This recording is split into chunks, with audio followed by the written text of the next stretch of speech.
across beds, hearts and bucks. This is BBC Three Counties Radio.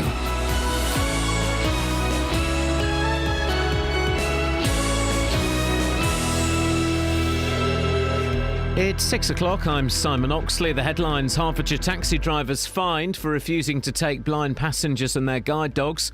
Police disciplinary hearings to be held in public over death of Wickham man, and women told they won't get blood compensation. BBC Three Counties Radio. 2 taxi drivers in Hertfordshire have been fined this month for refusing to pick up blind passengers and their guide dogs. Stevenage and Dacorum councils say they hope the fines send a message to other drivers. More from Tony Fisher. 38-year-old Sadiqat Ahmed was ordered to pay over £1,000 in fines and costs on May the 1st after refusing to pick up Siobhan Mead and her guide dog in Stevenage. He claimed dogs were against his religion. Rajesh Kumar Puni, a licensed Hackney carriage driver, was ordered to pay out a similar amount last Wednesday for refusing to take a passenger on the town centre taxi rank in Hemel Hempstead. He initially claimed he'd not realised that the dog was a guide dog or that the passenger was blind. Police disciplinary hearings connected with the death of a man from High Wycombe are to be held in public. Habibullah died in 2008 following a drug search by police. 5 officers are accused of gross misconduct. An inquest found he died through misadventure, but the Independent Police Complaints Commission says it's instructed Thames Valley Police to hold their hearing in public because of the need for transparency. David Cameron will today announce plans for a new law to tackle radicalisation. The counter-extremism bill will include new immigration rules, powers to close down premises used by extremists, and extremism disruption orders. More from Danny Shaw. The Prime Minister believes Britain has for too long been a passively tolerant society which has helped foster a narrative of extremism and grievance. Mr Cameron will tell the National Security Council the government will turn the page on this failed approach with a series of proposals to confront head-on what he describes as the poisonous Islamist extremist ideology. At least 5 people have been killed after a passenger train derailed in the US city of Philadelphia.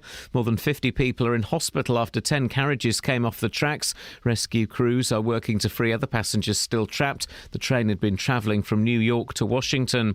A woman from St Albans has been told she won't get any compensation despite being given contaminated blood as a child. Nikki Jones found out in 1995 that she had hepatitis C. Sharon Moore from Luton, who also contracted hepatitis C, has also been told she won't get compensation and says she's furious. After hearing a lame excuse of an apology for 30 seconds, much rhetoric about 25 million, the bottom line is I'm not getting compensated, so what was that all about? Rescue operations are resuming in Nepal, which has been hit by a second major earthquake in less than 3 weeks. Officials say at least 65 people have died in Nepal. Another 17 are reported to have been killed in India. In sport, Kevin Peterson says he's angry and hurt at being told he won't be considered for selection by England. Writing in The Telegraph, Peterson has described his treatment as deceitful.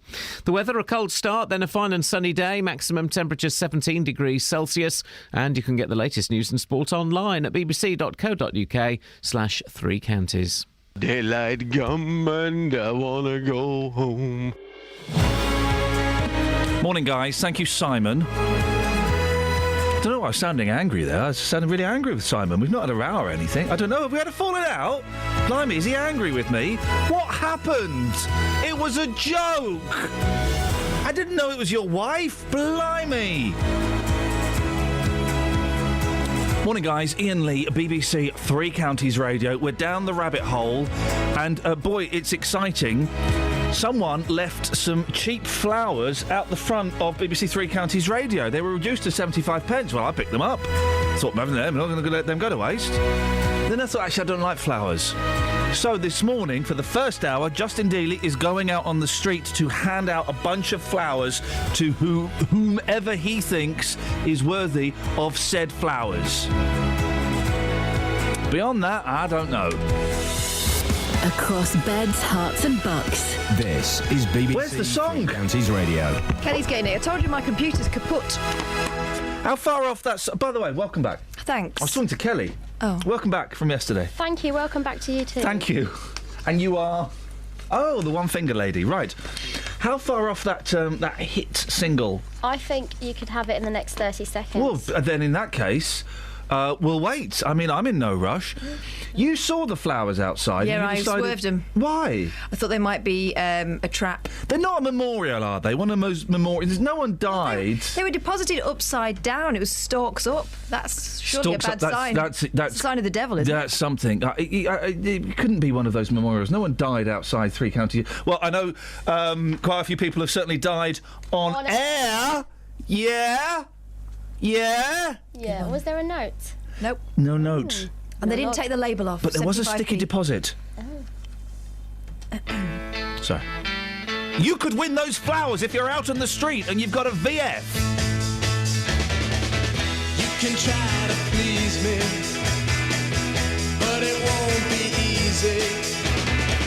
Stone walls surround me. I'm surprised that you even found me. And you don't stand an outside chance. But you can try. Whatever you do, girl, you know you can't get through, girl. Can't bring me down, hang me up, or even hang around. And you don't stand an outside chance. You don't stand an outside chance, but you can try.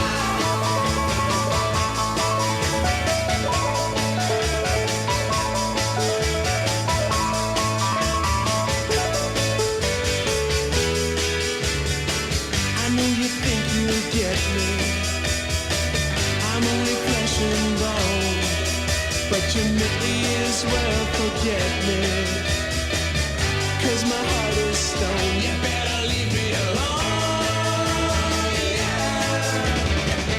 You can try to please me, but it won't be easy. Stone walls surround me. I'm surprised that you even found me. And you don't stand an outside chance. But you can try. Keep on trying me. Come on and show me you love me, baby. Oh man, I love the Turtles. I also love the Monkeys.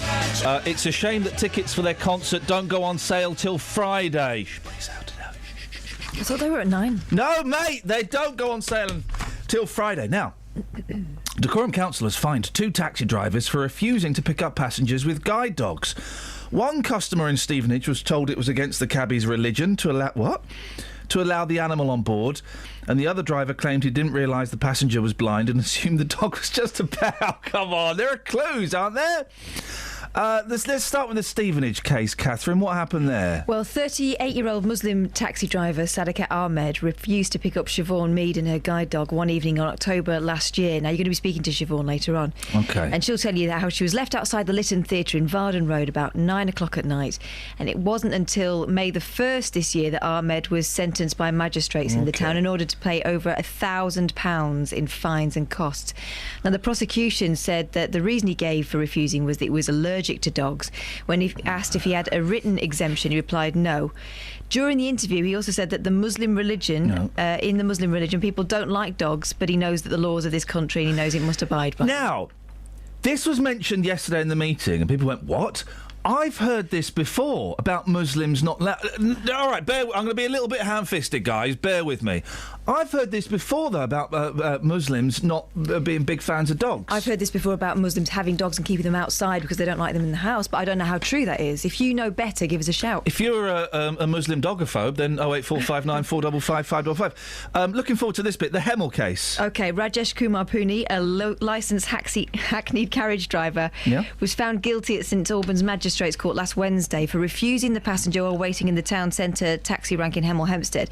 The victim made a complaint to Dacorum Borough Council and was among the witnesses who gave evidence in court, along with other taxi drivers who saw what happened. That's what a witness is.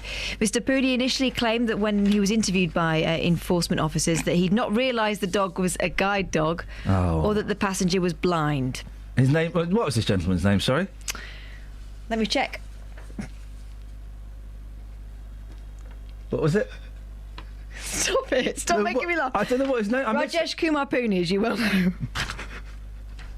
He He initially claimed that. I just can't believe he didn't know it was a guide dog. I mean, as you said, there are signs. There are signs, Mr. Pooney. Come on. Is it Mr. Pooney or Mr. Kuma Pooney? Both. What's been the reaction to the Stevenage case and also the case of Mr. Rajesh Kumar? What's been the reaction? I'd love for Ross Hill, the licensing team leader at Dacorum Borough Council, to tell you in person. I really would. But I'm going to have to do his voice. No, don't do his voice. Crying out loud. All right, here's the statement. Yep. It's not acceptable that the visually impaired should be discriminated against and put at disadvantage. Okay, what else does he say? I don't understand what's so funny, but this is a very... Are you crying? That's it, she's crying. Okay. I'm pleased that the council's licensing officers were able to bring these matters to court and were able to send out a powerful message to other taxi drivers about their obligations to passengers, road users and the wider public. We're going to be talking to Siobhan Mead in about an hour's time about her experience. I'll tell you what, why don't I talk to Siobhan Mead? Probably best you stay out of this one, I think. Blimey.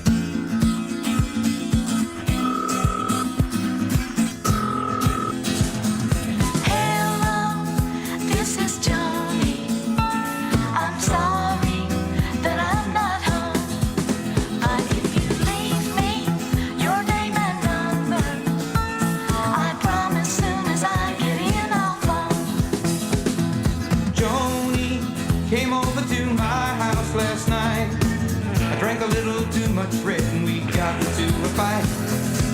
She said I'm leaving and I let her go alone. I felt so damn bad this morning I reached right for the phone and called her right away to beg her to forgive. The phone rang once, the phone rang twice, and then I heard her say, hey, hello, this is Johnny. I'm sorry.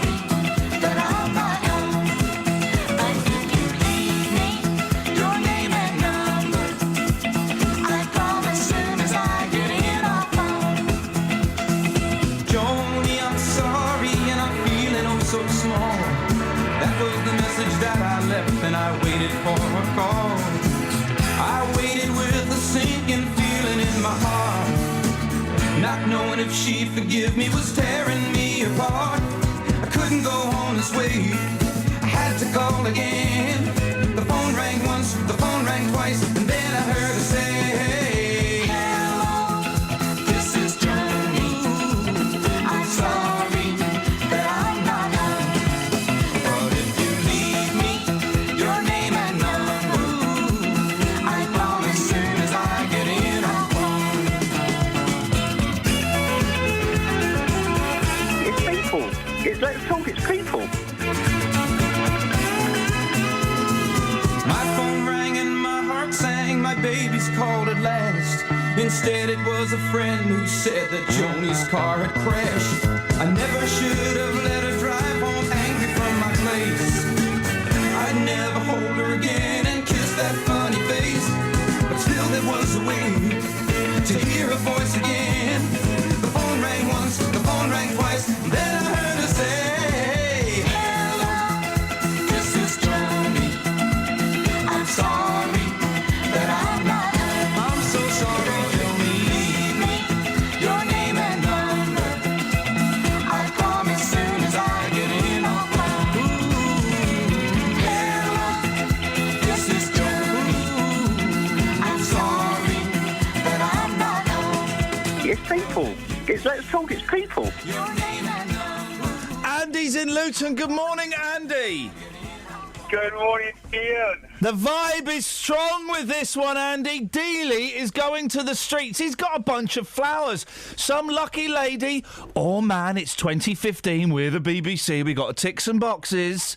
Could be getting a bunch of flowers that were dumped outside our studios from Justin Dealey. Well done. How does that make you feel? Really? I like Justin. I think he's really good. Well, I like Justin. I think he's really good. Andy, we've got so much in common. Yeah, there you are. We should make love. I just wanted to say how nice it is to have Catherine back. Oh, flipping. Boom! Flipping. Are you sure about that? Yes. Do you want to think about? Do you want to think about that for? Just think about that for a second, Andy. Hang on. Just think about that.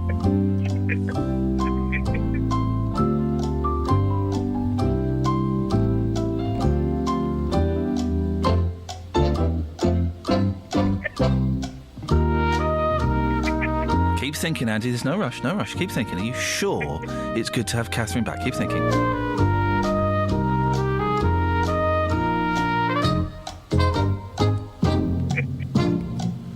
Okay, let's go over to Andy now. Andy, are you sure that it's good to have Catherine back? Absolutely. That's the wrong answer, I'm afraid, Andy, but thanks for calling. Travel news for beds, cards and bugs. BBC Three Counties Radio. Starting with the trains, London Midland are reporting 15-minute delays between London Euston and Watford Junction because of a signalling problem. They might be cancelled at short notice as well.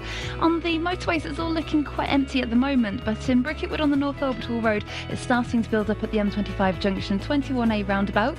In Standon on Stortford Road, there's roadworks at the High Street, which might cause delays later on. And in Beaconsfield on the A40 London Road, it's quiet so far on the speed sensors, but there is a lane closed at the Piebush roundabout for roadworks, which could cause some delays there as it starts to get busier. Samantha Bruff, BBC Three Counties. Yeah, Sammy Bruff! Seriously, I mean, wowza. 6:16, guys. It's Wednesday the 13th. Unluckily for some. Unluckily for some, guys. Wednesday the 13th. It's Friday, isn't it? 2 taxi drivers in Hertfordshire have been fined this month for refusing to pick up blind passengers and their guide dogs. Police disciplinary hearings connected with the death of a man from High Wycombe are to be held in public, and David Cameron will today announce plans for a new law to tackle radicalisation. BBC Three Counties Radio.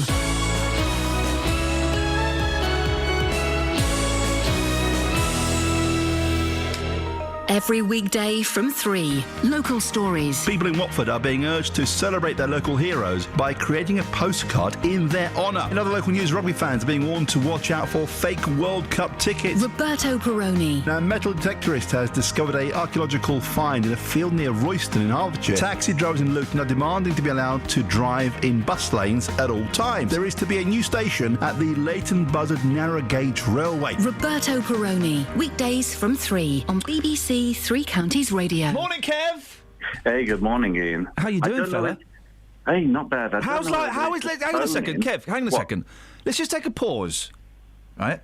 I've just cleaned them. No. So, how far are you into this thing we call life?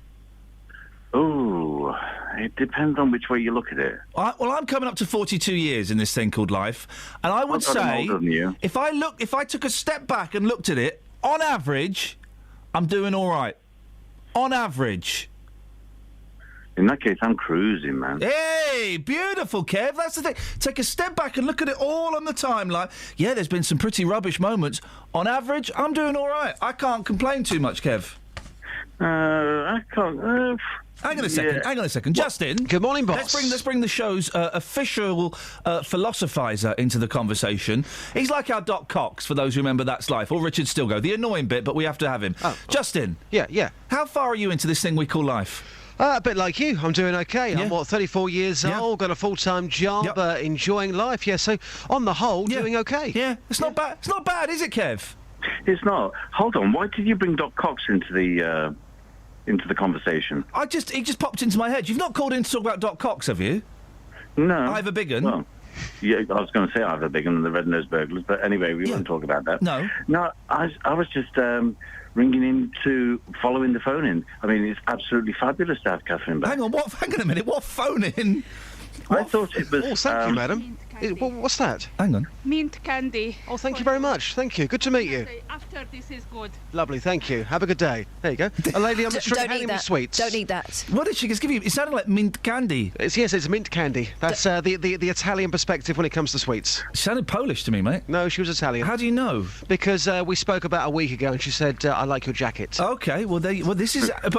well done for deflecting, but we have to address this issue of what is apparently... Can I just say, BBC doesn't advocate taking sweets from strangers. No, kids do, of course. No, hang on a second. Whoa, Charlie says no.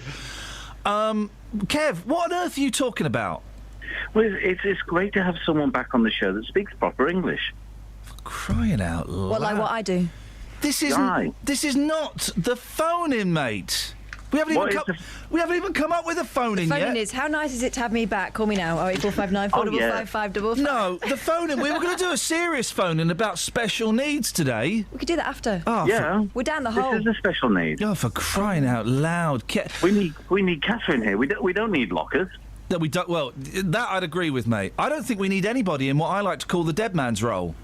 Did you give lockers away as well? You're giving away yesterday's flowers. Was he waiting for Catherine? Well, yeah, thanks for calling, Kev. Right. I left him at the front door. Not a clue. Upside down. Right, Justin. Yes, boss. Oh, by the way. Yes. Did I overhear you say you want to make love to me earlier on, about 5 minutes ago? I'm sure you said that.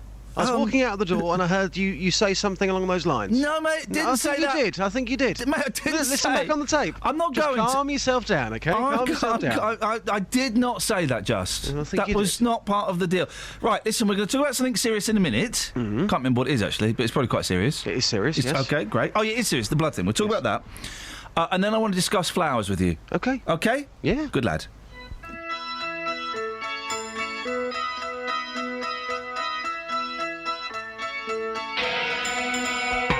Stand in the place where you live. Now face no. Think about direction. Wonder why you haven't now. Stand in the place where you were. Now face west. Think about the place where you live. Wonder why you haven't before. If you are confused, check with the sun.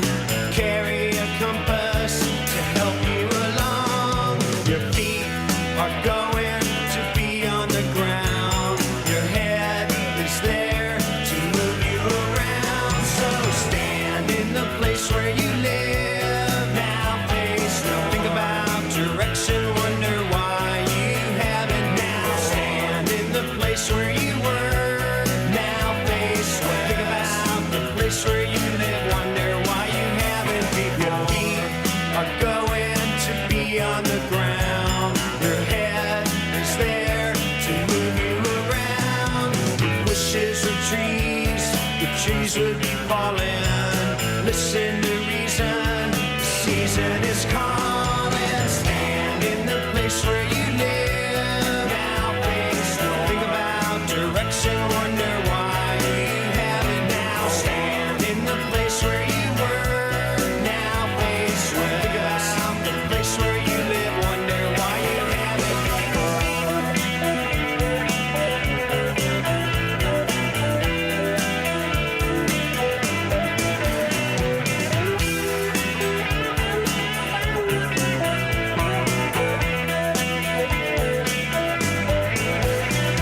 If wishes were trees, the trees would be falling.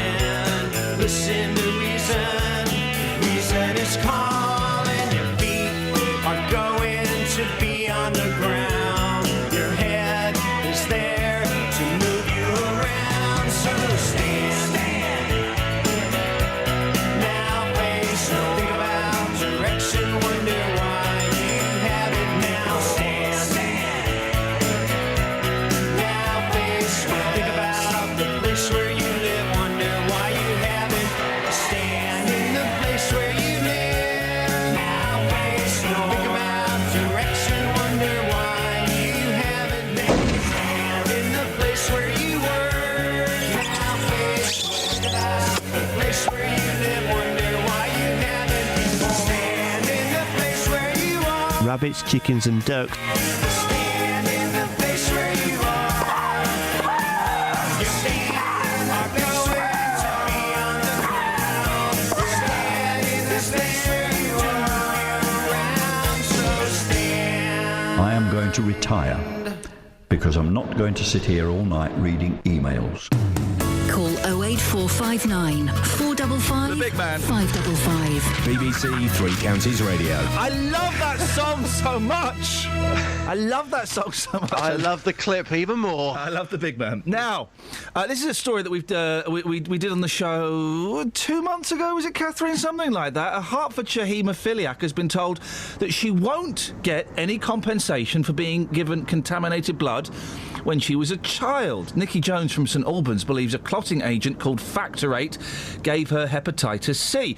She applied for compensation. A scheme was set up to make payments to certain people with hepatitis C, but the Skipton Fund says it won't approve a payout. You may want to add a few words into that sentence, Catherine, to make it read in English. Justin's got more details. Justin, remind us what Nikki went through. Well, Nikki was treated with Factor 8 from donated blood in the 70s and the 80s when she was a child. Now, her family says that she went from being a happy, active child to one that was always tired, spent a lot of time in bed with skin rashes and general poor health, really.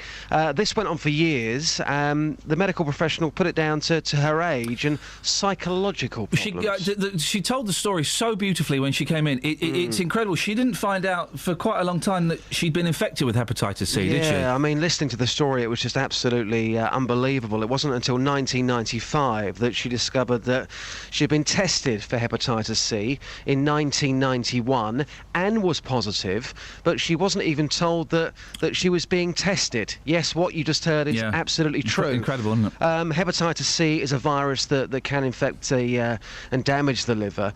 Nikki was pregnant with her second child, and this is what really kind of made me just sit down and listen, and intently as well. She received a letter to say that she was at risk for the CJD disease because she received blood from people who had that brain disease. No warning, no discussion, just simply a letter that came to her out of the blue. It was a big scandal. The blood was bought from basically drug addicts, prostitutes and prisoners. OK, guys, that's a good idea. What could be the problem there? She applied for compensation, didn't she? She did. She applied through the Skipton Fund, but was turned down on the grounds that she had naturally cleared the virus. But medical experts, they got involved, they disagreed, and they believe that there is a strong link between her breast cancer and the hepatitis C, which of course she didn't even know that she had.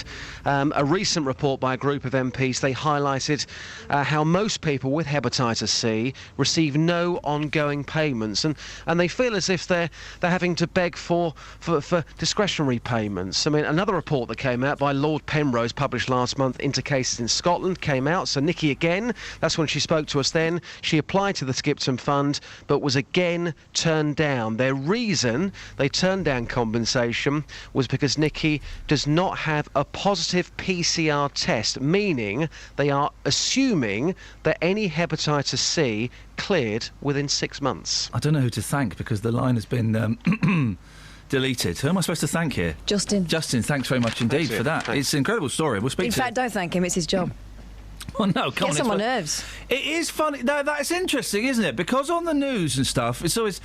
Thanks, Catherine. Thanks, Ian. Meanwhile, in world news, thanks for that, Justin. Well, hang on. The thanks, Justin, that you get is A, you get mad women giving you minty sweets, and B, you get a big fat paycheck. Well, you do for the moment. Now the Tories are in, that's going to end. But it's just nice to say thanks, isn't it? No. Just being polite. No. Can we thank everyone today for everything? No. Thank you, Kelly, but no.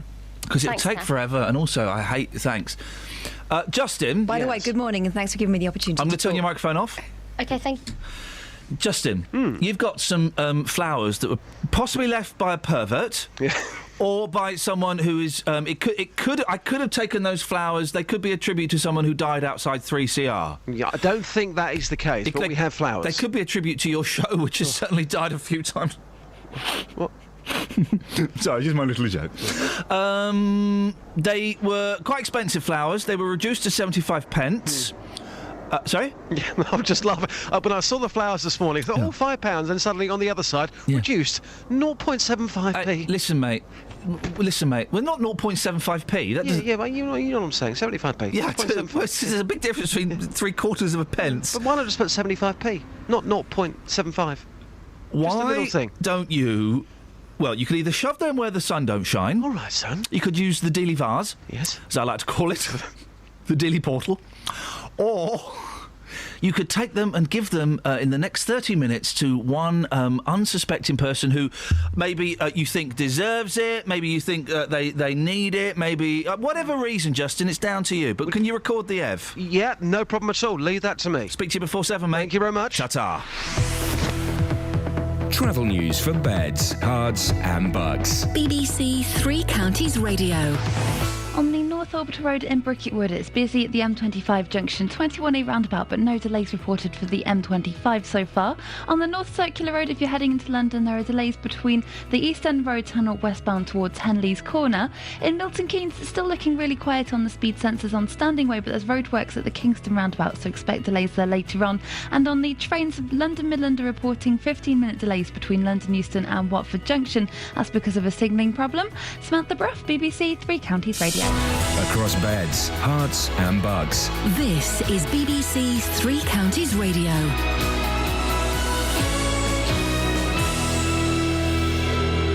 It's 6:30. I'm Simon Oxley. 2 taxi drivers in Hertfordshire have been fined for refusing to pick up blind passengers and their guide dogs. Stevenage and Decorum councils say they hope the fines send a message to other drivers.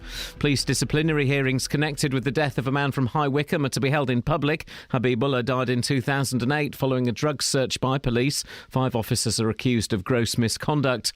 And David Cameron will today announce plans for a new law to tackle radicalisation. The counter-extremism bill will include new immigration rules, powers to close down premises used by extremists, and extremism disruption orders. 3 Counties Sports. BBC Three Counties Radio.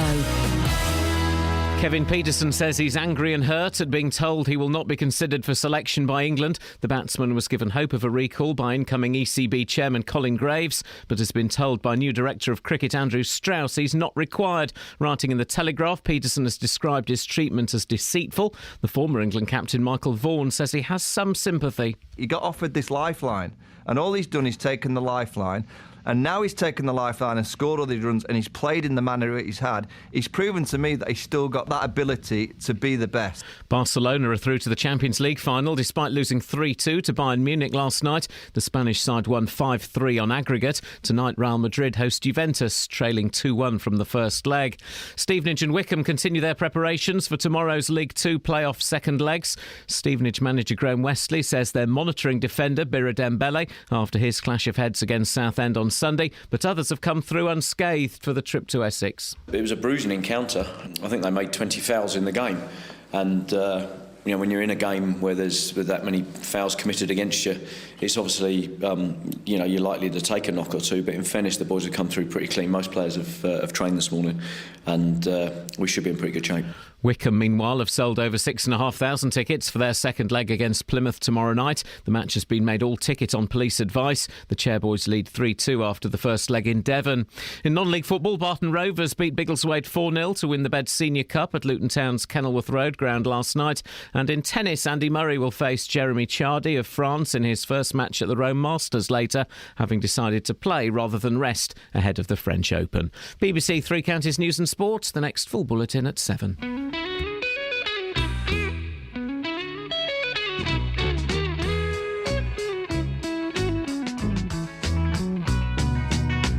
I'd like to be under the sea in an octopus's garden in the shade. He'd let us in, knows where we've been, in his octopus's garden in the shade. I'd ask my friends to come and see an octopus's garden with me.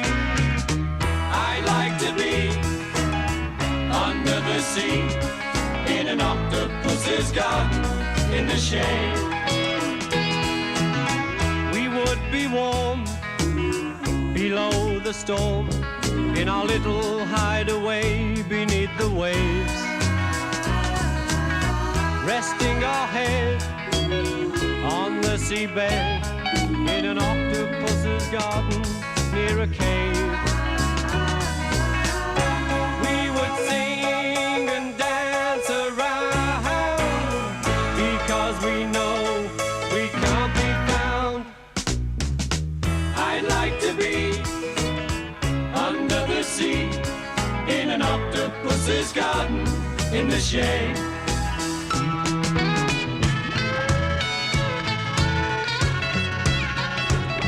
Now in the urinal section. Touch me touch me. I want to feel your body. Ooh, touch me. It's people. Let's talk, it's people. We would shout and swim about the coral that lies beneath the waves. Oh, what joy for every girl and boy, knowing they're happy and they're safe. We would be so happy, you and me, no one there to tell us what to do. I'd like to be under the sea in an octopus's garden with you. In an octopus's garden with you. In an octopus's garden with you. It's people. Let's talk to each other. I love that song. People knock that song, right? And they knock Yellow Submarine, right? Yeah, me. I do. You try writing a nursery rhyme. Try and write a nursery rhyme. My kids laugh. Ringo wrote Octopus's Garden. Lennon McCartney wrote Yellow Submarine. I wrote Bend Over, Let Me Wipe Your Bum. I'm only doing this because I am your mum. Those songs are over 50 years old, right? 50 years old, pretty much.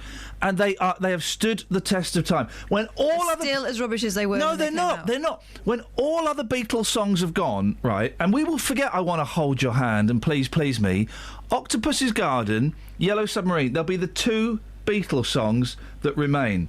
And that is a fact. Okay. That is a fact. Twinkle, Twinkle, Little Star. What's that? Rubbish. But it's a nursery rhyme. You can't do it. You can't do it.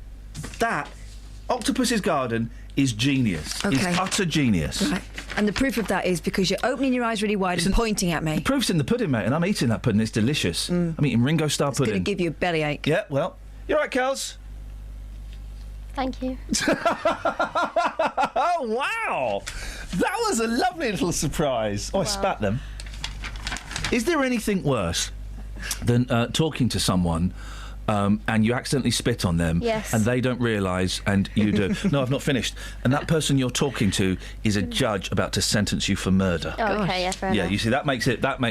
That'd be quite a projectile. Should we have another song? Yeah! Why not?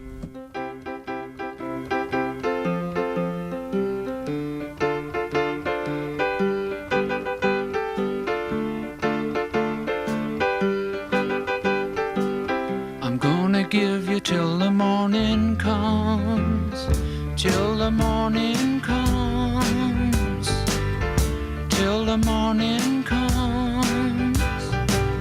I'm only waiting till the morning comes, till the morning comes, till the morning comes.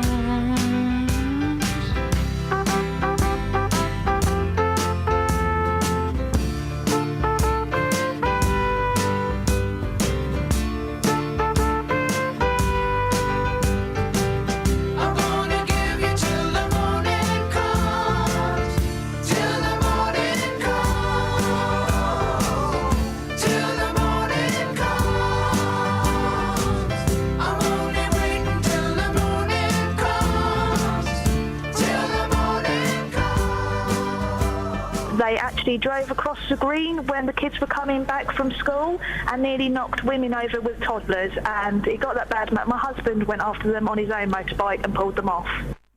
Wowzers. What's in the papers, Catherine? Oh, this couple that I'm enjoying myself today, by the way. This couple that were caught bin diving. And I don't mean the kind of stuff that we all do when we have to pack more stuff into an already overflowing wheelie bin. Oh, yeah. This is going into the skip behind a supermarket and getting food out that they'd chucked away. Good. This couple were prosecuted for it, and the judge has let them off and said it was disgusting that they'd even been brought to court. Who took them to court? Why would you take someone to court for taking food that has been chucked in the bin? Because it still belongs to Tesco. I know, but Tesco, come on. There's a word for freeganism, freegans. Yeah. I mean, I think these people were doing it more because they were hungry and they weren't exactly. just being They weren't a chancer. no. Desperate couple who were arrested. This is in the Mirror. It's all over the papers this morning. And I think she's in court today, but she's expecting to have her case dismissed as well. A desperate couple who were arrested for stealing out-of-date food from supermarket bins have been shown mercy by a judge who asked, how are they supposed to live? Paul and Kerry Barker swiped chicken wings, bread and cheese from a locked Tesco compound at night. The couple, who have 2 children, said that they've been reduced to theft because their benefits were cut. I think the children are being looked after by someone else as well. They can't even afford to keep their children. This is terrible, isn't it? To get to that state. Sounds nice, doesn't it? Chicken wings, a bit of bread. We'll have some of that. Beautiful. Out of a bin, less nice. Well, it's in a wrapper.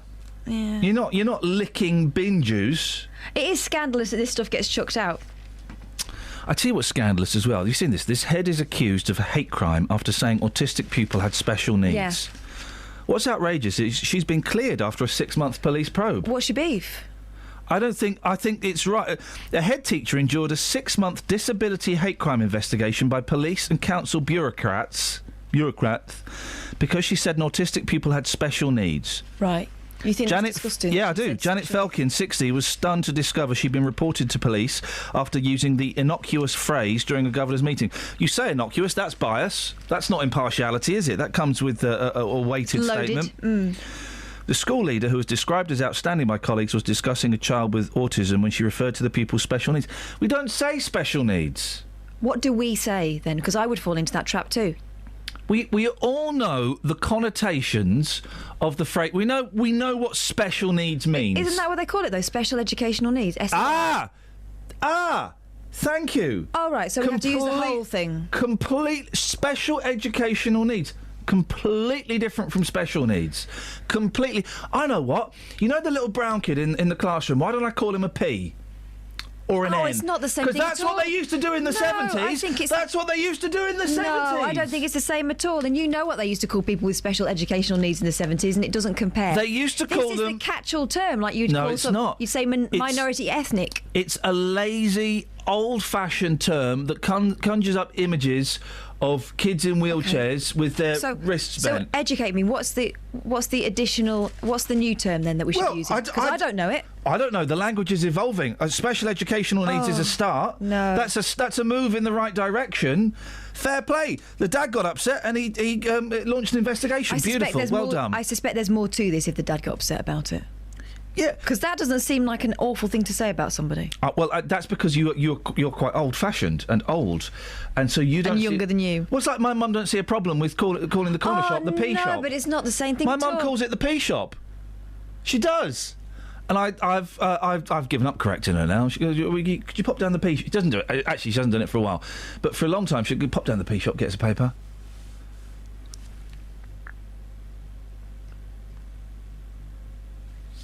No, she doesn't read the paper. She prefers Google. Hang on.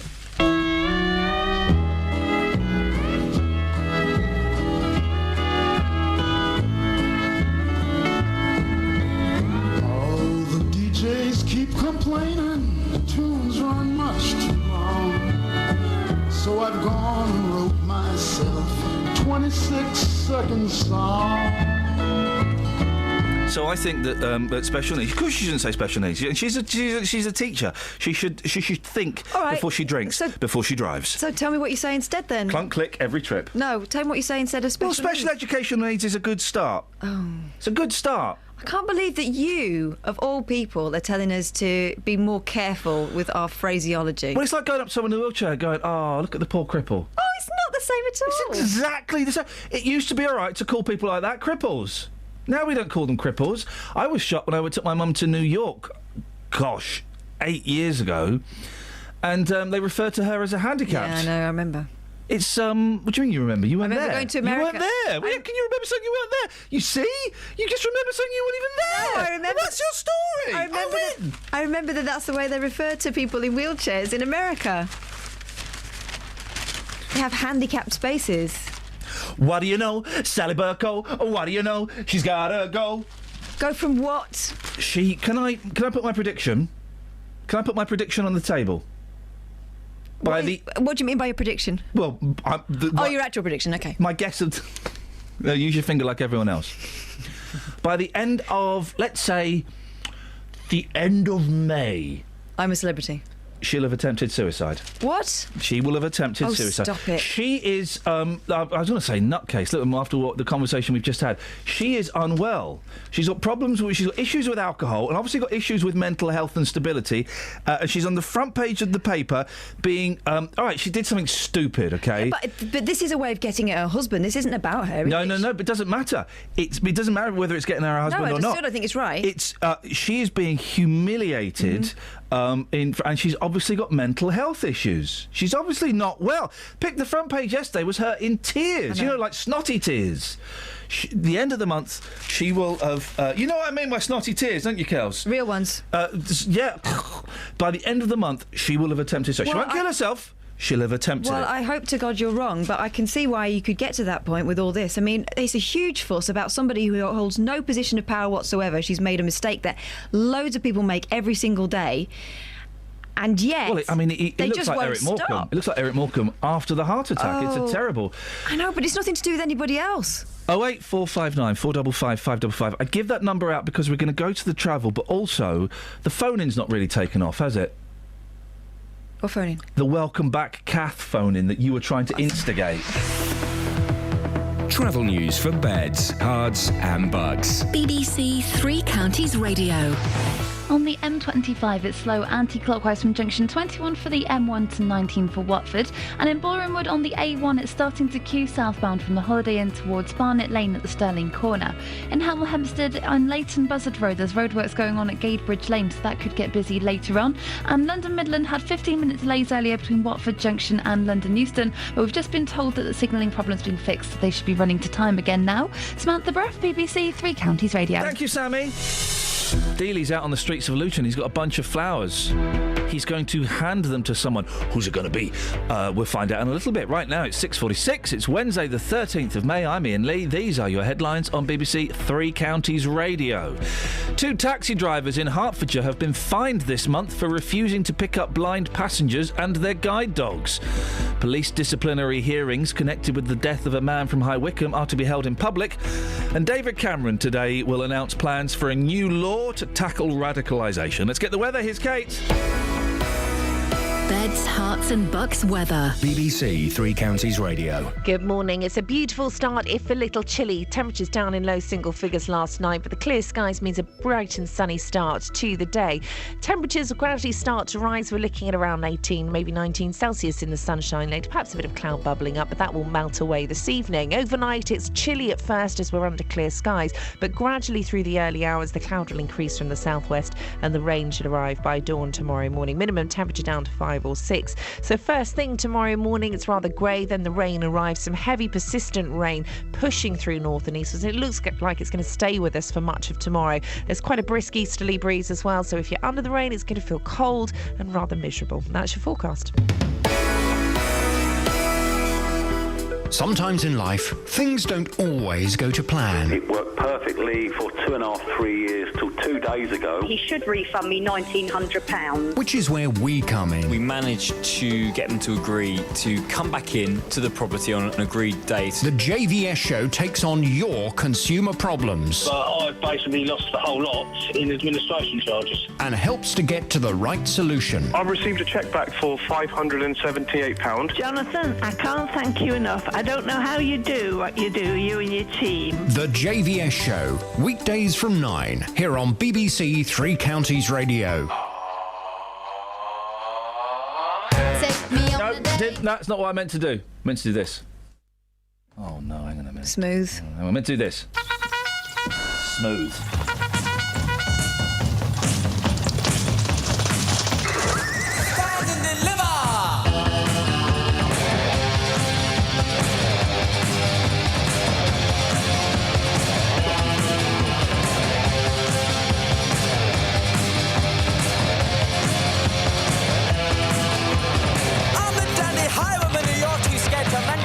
I spend my cash on looking flash and grabbing your attention. The devil sends your stereo and your record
temptation. Throw your safety overboard and join our insect nation. Stand and deliver. We honor you your life. Try the mirror. Got bullet or a knife. Even though you fool your soul, your conscience will be mine. Oh, mine.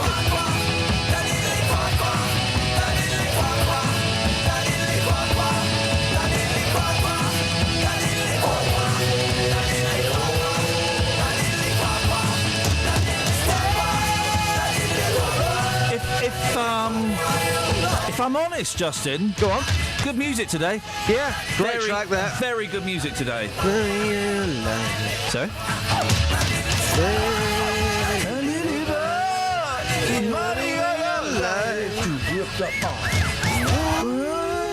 your life. Money on your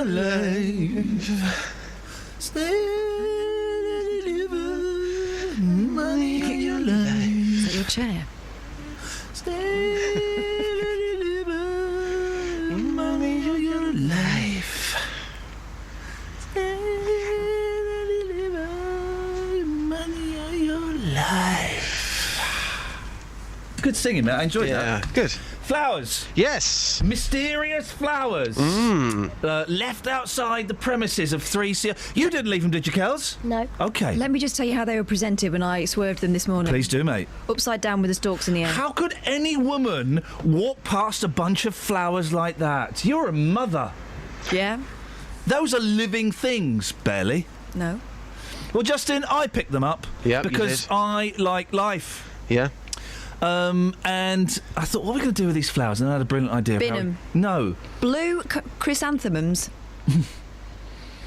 I suggested, Justin, thank you, Kelly, yes, that you take them to the streets and you make some poor, sad soul's life just that little bit brighter. Did you do that for me, mate? Yeah, it's been tough. I mean, originally I thought I'm going to give these flowers to Mr. Stetson himself, Sadiq. Oh, who, for yeah, goodness but I couldn't sake. find him. I couldn't find doorbells. Yeah, okay. Couldn't find him. Secondly, I thought, do you know what? The streets, they're my playground.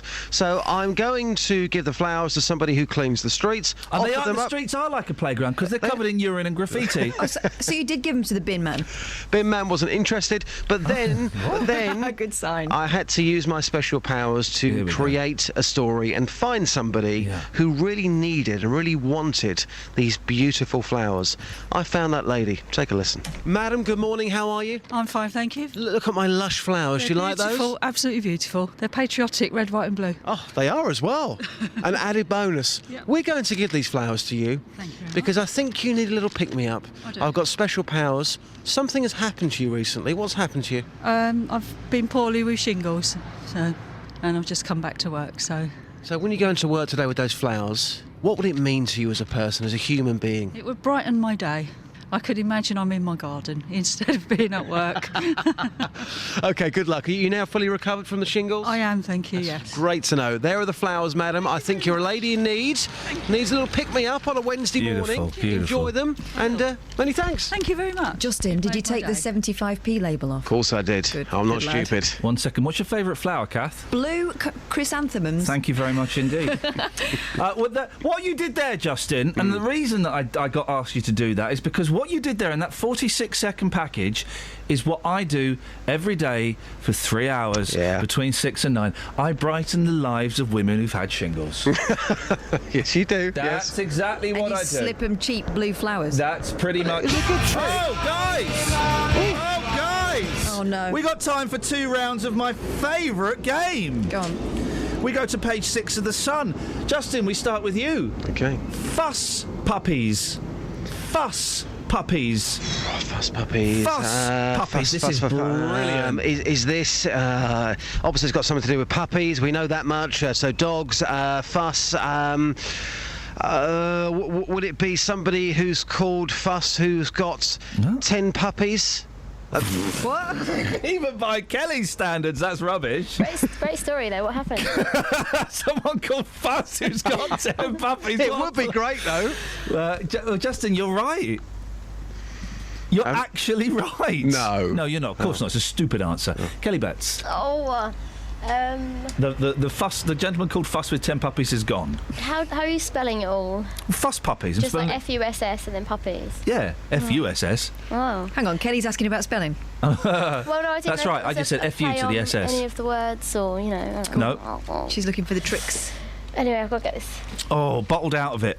Catherine? I think it's to do with a popular iced drink. Oh, yeah. Turning someone's face blue or something. No. Stressed exam students can relax by fussing over dogs in a puppy room at York University in this country. Well, now that could be discriminatory, because if the stories that we're hearing today about the Muslim taxi drivers are true, Asian people don't like dogs. Well, Muslim people. Is it Muslim specifically? Yeah, he said it was against his religion. Oh, blimey. OK, right, one more. We've got time for one more. Now, this is horrible. OK? Oh. This is horrible, Justin. Right up my Do we need street, the then. Coldplay music? No, well, yeah, but it's only like 4 lines long, so just tread carefully. Yeah, it's horrible, but I'm going to do it. Okay. Selfie destruct. Oh, I know this. Do you know this one? All right, well then you're out. Selfie destruct. Kelly Betts. Somebody taking a selfie just before they get into a car crash. Almost. Do you know what, mate? It's close enough. I'm going to give it to you. Thanks. Anna Ursa, 18, was electrocuted after climbing on top of a train to take a selfie in Iasi, Romania. There's a whole website full of these photographs. It's horrible. What, of this woman? No, not of this woman, but there's actually a website, I believe, where you can go onto where it's got people's last selfies. So selfies they've taken in strange places, and unfortunately, they've died afterwards. So that's in The Sun. The article I read about that story yesterday said that she became a human. Whoa! Fire. Whoa! Wowzers! Blimey. Justin? Just take them in front of the mirror. It's much easier. Just stop taking pictures of yourself. Give Justin his smelly thing. All right. We're going to take this to the streets, Justin. The question is, what have you got that stinks? Plenty of things. Oh, steady on, mate. Come on. This is because... First, there was the Watergate scandal in the US. I don't think this is right, but it's a lead, apparently. But now hot Watergate is getting Britons all steamed up about the taste of their tea. Families across the UK say a foul smell and undrinkable water is coming from some kettles. They got in touch with Which magazine to talk about Russell Hobbs kettles, but it also seems that many other brands could now be investigated. A strange chemical pong coming from their £25 Russell Hobbs ebony kettles. Members complain, say Which, about the water heating having a revolting plastic flavour that made it undrinkable. What have you got in your house that stinks? 08459 455 555, or approach our reporter on the streets, Justin Dealey, and share your stench. Yeah, just open up as well. Well, steady. That may be the problem. Justin, we'll speak to you later. Thank you. Thank you, buddy. Ta-ta. There we go. Do you want to do page 11 of the Mirror? Oh yeah, go on then. You do that one. Let me find it. 5. You've got 30 seconds, All right, and I'm doing it this fast. is a thoroughly unpleasant story. Oh, the wedgie. Yeah, I mean, we all think it's a bit of fun, guys, but you got to You can take it too far over the neck.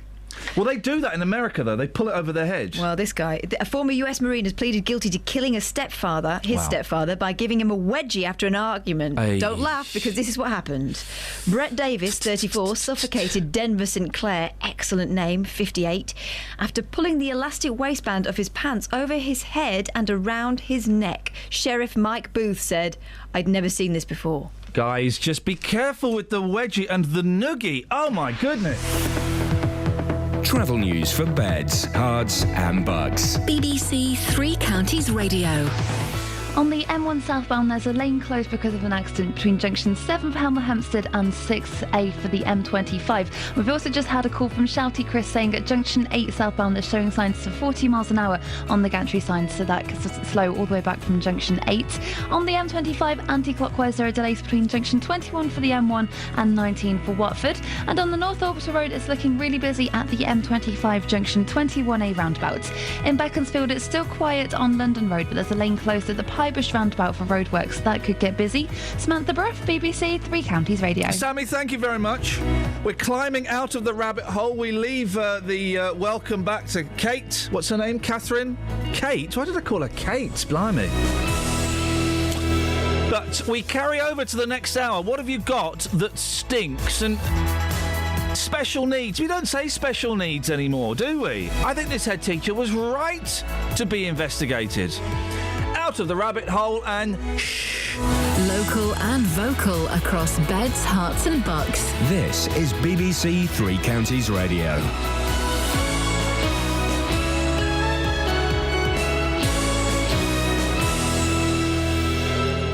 It's 7 o'clock. I'm Simon Oxley. The headlines: Hertfordshire taxi drivers fined, police disciplinary hearings to be held in public after death of Wickham man, and Cameron to announce new laws to tackle radicalisation. BBC Three Counties Radio. 2 taxi drivers in Hertfordshire have been fined this month for refusing to pick up blind passengers and their guide dogs. Stevenage and Dacorum councils say they hope the fines send a message to other drivers. More from Tony Fisher. 38-year-old Sadiqat Ahmed was ordered to pay over £1,000 in fines and costs on May the 1st after refusing to pick up Siobhan Mead and her guide dog in Stevenage. He claimed dogs were against his religion.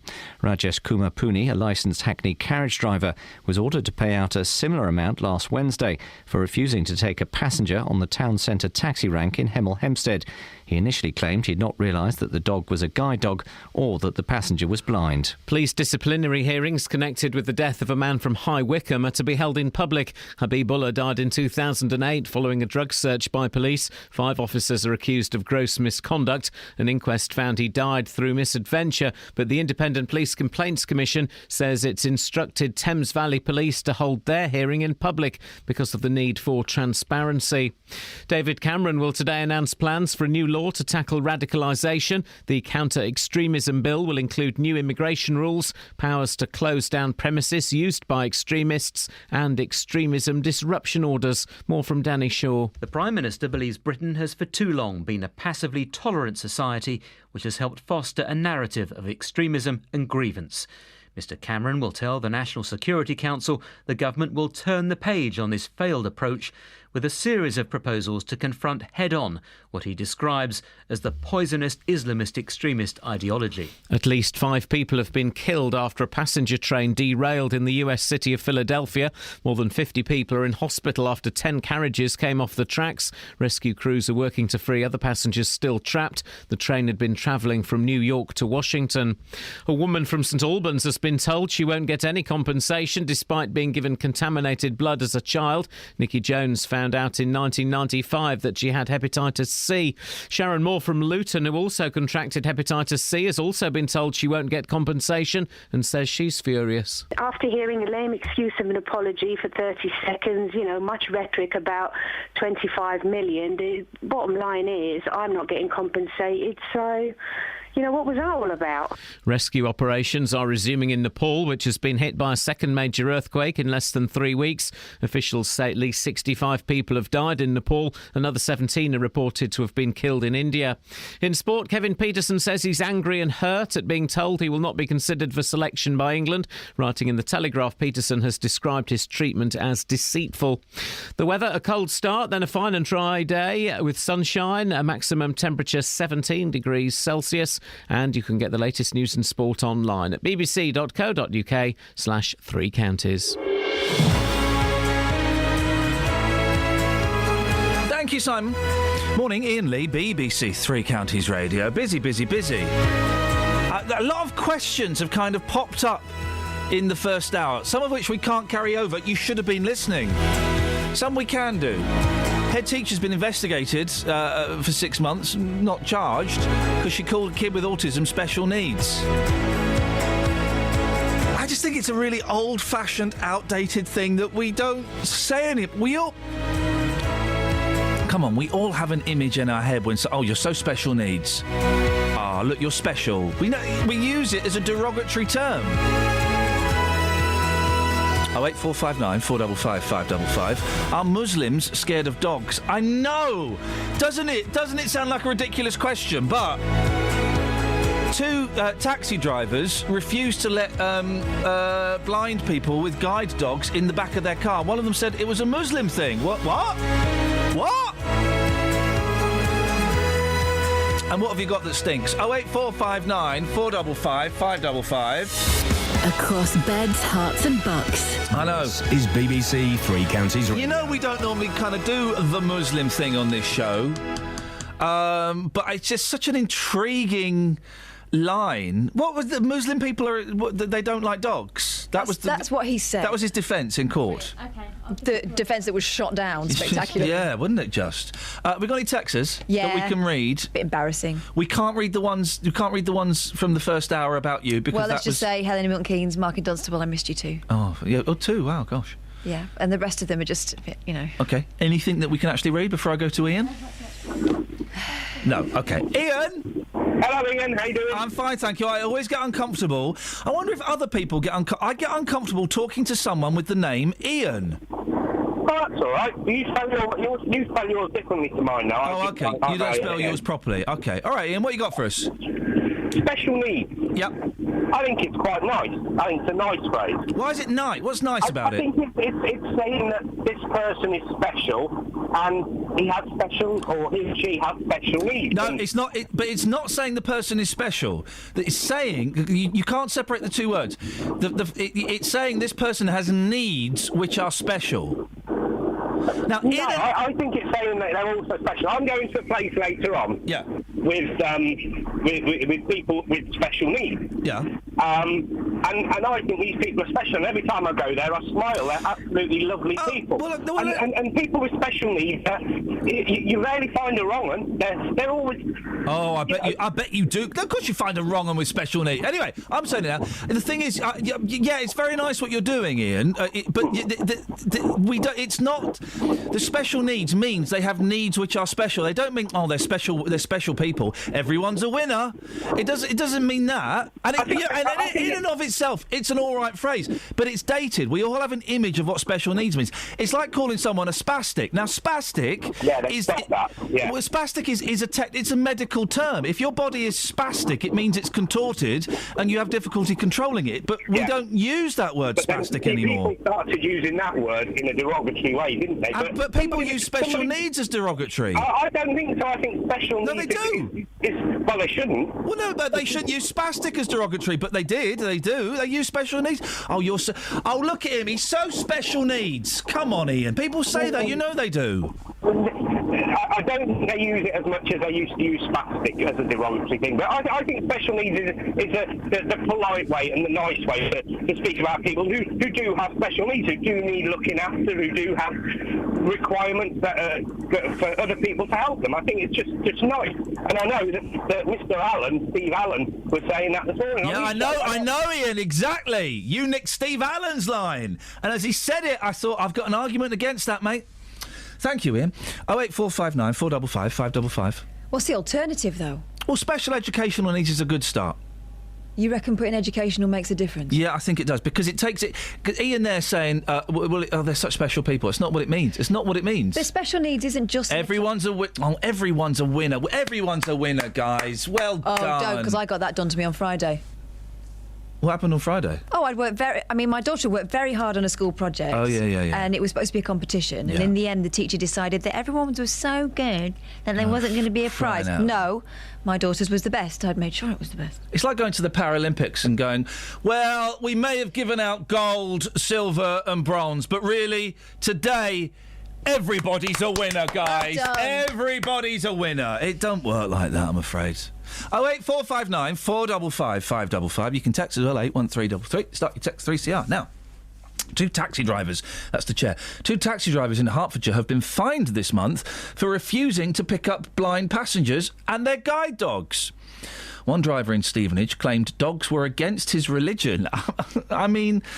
And the other in Hemel claimed he didn't realise the passenger was blind and the dog was a guide dog. Well, Siobhan Mead was the passenger in question in Stevenage, and she joins me now. Morning, Siobhan. Morning, Ian. Tell us what happened. Basically, it was last October, and I was making my way back from the Lytton Theatres, my first ever visit there, so I was quite happy and quite content. Yeah. What was the show? It was called Music Hall. So it was just a meeting to see, what we're going to be doing and talk about songs and things. It took a lot of confidence in the first place to go there. Yeah. And then when we finished at about 20 past 9, I decided that, I would phone a taxi to take me home. And then on phoning the taxi company, I spoke to this particular driver, and initially he was, very polite, and I explained where I was and where I wanted to be. And he wanted to get a few other landmarks because he wasn't entirely sure where the Listen Theatre was. Right. Absolutely fine, no problem. So in the end, he was booked, and then I made him aware, out of courtesy, that I had a guide dog. And I said that wouldn't be an issue, would it? Because I wanted to give him the opportunity, just in case he had a medical exemption certificate that was valid. And he said, I have to phone you back. Oh. So after initially being booked, he phoned me back, and we had the conversation. He said, I'm going to have to get another driver out to you. It'll be at least 20 minutes. Now, bearing in mind, it's a place that I don't know, people I don't know, and it was at that time of night. And obviously I was very, very worried. I was, I was quite upset at, the initial booking, and then being basically refused because I happened to work with a guide dog. So fortunately, whilst I was on the phone to the driver, someone kindly from the Listen Theatres offered me a lift. And I said, look, that won't be necessary because, obviously being registered blind, I can't wait in a place that I don't know. I'm very vulnerable at that time of night. Yeah. So that was that, really. So then I came back and spoke to my partner at the time, and he then telephoned the company and spoke to the driver in question and asked, are you the driver that refused my partner? And he said yes. And obviously my partner then continued to say, well, do you have a valid medical exemption certificate? And he said he has allergies. Yeah. So as it turns out, he didn't have a medical exemption certificate. And hence the court process through the magistrate. Why did you feel it necessary to go through the court, Siobhan? Iain, it's happened to me time and time again, and it got to the point where I thought, I can't keep saying, okay, don't worry, look at your licensing and educate them. Yeah. It got to the stage where I needed to send a clear message to those taxi drivers who think it's acceptable to refuse a guide dog, and they're obviously their owner. So that's why I felt it necessary, not just for me, but for those people who can't speak up for themselves and who are not confident enough to do it. I thought I need to make a stand. I need to send out this message to those taxi drivers and to other people. I'm assuming that the law is the same as it is for shops, that whereas dogs are quite often prohibited, guide dogs are allowed pretty much anywhere. Is that the same for taxis? That you can't refuse a guide dog? You cannot refuse a guide dog, whether you're private hire or hackney carriage. Under the terms of licence, you are required to take a guide dog, and if you refuse, then you are committing an offence in doing so under the Equalities Act 2010. And how common is it for you personally, and I don't know if you have other blind friends, how common is it to be refused to get access to a cab because you've got a dog? It's a situation that is increased. It's happened to me so many times I can't even begin to tell you how many times on two hands, to be honest, and counting my toes as well. Yeah. It's a problem that is definitely on the rise. And also my friends have a similar problem. It's not just in Stevenage alone, it's across the UK, and guide dogs are working now with me and other blind and partially sighted people in terms of access, looking at how we can best deal with this. We need to educate those drivers who aren't familiar with what a guide dog does, and also restaurants and shops included. So I think it's just about educating people and letting them know that a guide dog is a mobility aid, and it is against the law if you don't carry a guide dog. And how does it make you feel, Siobhan, to be told, yeah, sorry, love, no, I'm not having a dog in the back of my car? It's devastating, Iain. Every time it happens, a bit of me dies inside, because Mac is a part of me. He gives me the freedom. What's his name? And Mac. Mac, okay, go on. Yeah. Good old Mac, yes. He's brilliant. He gives me the freedom and the confidence and the independence. And without him, I'm very much isolated. And every time it happens, I just think, why? Why can't you accept that I have a guide dog? And it's not just, not just that, but guide dogs are trained. They don't sit on the seats. They sit in the footwell in front of the car. There's no chance Matt could do a whoopsie or a wee-wee or something in there? Absolutely You sure? not. I'm totally sure. For a dog to have to go to the toilet, we use a command called busy busy. So, oh, really? Oh, wow! You see, so there's no chance. Siobhan, They're very highly trained. Siobhan, let me play devil's advocate if you don't mind, because there might be some people thinking this, because I've got some obnoxious listeners. But you would have had to wait 20 minutes. We all have to wait 20 minutes for a cab sometimes. What's the problem? The problem is that he was free at the point that I booked him.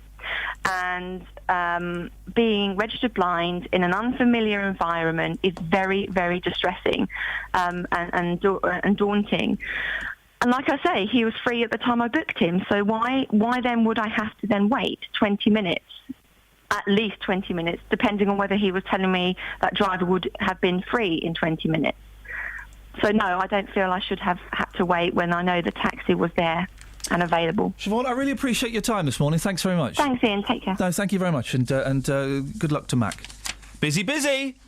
They've got a command. Guide dogs have got a command to go to do a whoopsie. Busy, Mac. Come on, busy. Just had someone make a suggestion that they don't want to come on air with, but saying that maybe it's the dog hair that the drivers are objecting to. Really? I mean, the sort of people they carry around, they can't really pick and choose, can they? No, and also... I mean, you see some of the scumbags that get into the back of the cab. Siobhan, your thoughts on that, please? Siobhan's driver was Sadakat Ahmed. The other driver in the Hemel case was Rajesh Kumar Puni. Your thoughts, please, on that. 08459 455 555. BBC Three Counties Radio. Let's get the travel. Travel news for beds, cards and bugs. BBC Three Counties Radio. There's been an accident on the M1 towards London at junction 7 for Hemel Hempstead to junction 6A for the M25, but it's causing queues all the way back to junction 11 for Dunstable. On the M25, it's slow anti-clockwise from junction 17 for Maple Cross to 16 for the M40. In High Wycombe on Ginyons Road, that's got roadworks going on between Hatters Lane and Micklefield Road. And in Bedford on the A6 Paula Radcliffe Way, there's roadworks at Clapham Road, which is starting to look a little busy on the speed sensors.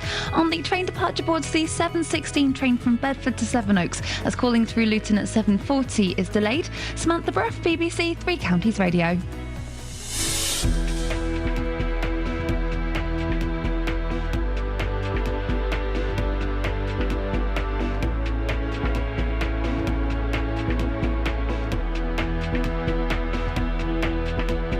Up 7:17. It's Wednesday, the 13th of May. I'm Iain Lee. These are your headlines on BBC Three Counties Radio.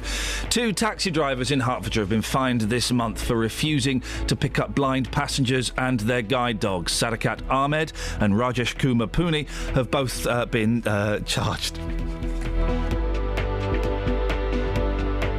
Police disciplinary hearings connected with the death of a man from High Wycombe are to be held in public, and David Cameron will today announce plans for a new law to tackle radicalisation. BBC Three Counties Radio.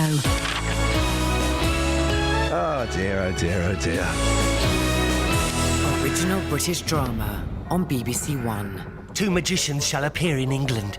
The name of one shall be Fearfulness. I am the man who is destined to restore magic to England. The name of the other, Arrogance. It is time for me to become the magician I am destined to be. The first shall be governed by thieves and murderers. Mr. Strange should know what kind of a man he is dealing with. The second shall conspire at his own destruction. It is the magician who thwarts us. We must destroy him utterly. Starring Eddie Marsan and Bertie Carvel. Jonathan Strange and Mr. Norrell. Starts on Sunday night at 9. I'm all right, thanks. BBC One and BBC One. I tell you what I started watching yesterday. Amazon, you lower your standards. Yeah. Toast. What's that about? With Matt Berry. Oh, the Toast of London thing. Yeah, and I'm not really a Matt Berry fan. He was rude to me once. But it's very, very funny. The African woman who has so much plastic surgery, she ends up looking like Bruce Forsyth. It's brilliant. It's absolutely brilliant. I've only ever seen that thing where he's in the voiceover booth. I've not seen that and bit. they get him to say yes over and over again. Again? Yes. Yes. The boys came in and I had to stop it because it's very, very rude. We've got some texts about the special needs. We've got a text. Okay, go on, do that, and I've got a tweet as well. Okay. This is from Alia from Toddington. Perhaps it's called additional needs, but I think that mother, it was the father that objected, wasn't it? Yeah, it was the father, yeah. I think that mother is... And I'm a mum of 3 kids with special needs or additional needs, whatever you want to call it, says Alia. She doesn't know. Cindermella on Twitter says, now I'm not quite, I think I know where she's coming from. I think she's on my side, but I could be wrong, and if I'm wrong, I apologise. 2 tweets. First one is, special needs, come on, stop patronising. And I took that as she was having a go at me, but then the second one says, my friend with cerebral palsy had someone pat her on the head the other day. She's 36 and works in a demanding FT post. Yeah. What's FT? Full-time? Sorry? Full-time? That's what it could be. Could be. I don't know. So I'm confused, Cindermella. Don't make me say your name. Are you saying that special needs is patronising or not? I thought Iain... Do you know what they use in America? Differently abled. Yeah. They try to be more positive. Yeah. Because you're better at different things. all of these terms are... They're all a euphemism, They're aren't they? legitimate. Well, not euphemisms. They are a bit. Not for, what? Differently able? What does that mean? Well, a euphemism for someone who is less able in certain areas. All of these terms are legitimate. But I just think that there has been an evolution in language. And so what's the modern way of saying it then? I don't know. As I said, special educational needs is a good start. Probably not in the classroom doesn't work for the rest of your life. OK, well, 08459 455 555 is the telephone number. Now, story that my chair's so squeaky, Nicky, I do apologise. You can hear it. It is the chair, I promise you. A Hertfordshire woman has been told that she won't get any compensation for being given contaminated blood as a child. Nikki Jones from St Albans. Well, Nikki, you've been in before, and it's such an incredible story. I hope you don't mind if we recap for some of the listeners who perhaps didn't hear you before. You're haemophiliac.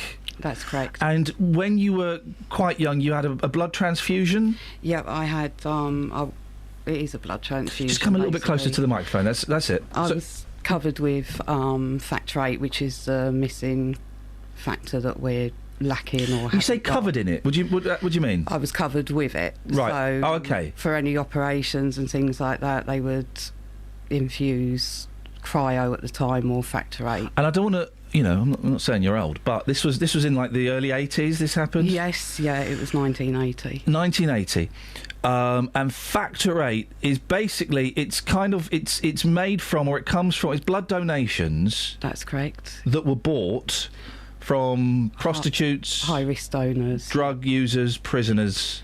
Yep. And this was kind of before... this was before the AIDS epidemic just. It was before we kind of knew that before we knew about that, but it's part of what some of us could have got as well as the hepatitis C. And so you had this when you were 7 years old? Yes, I was diagnosed at 7, was treated with cryo, which was known as a safer treatment.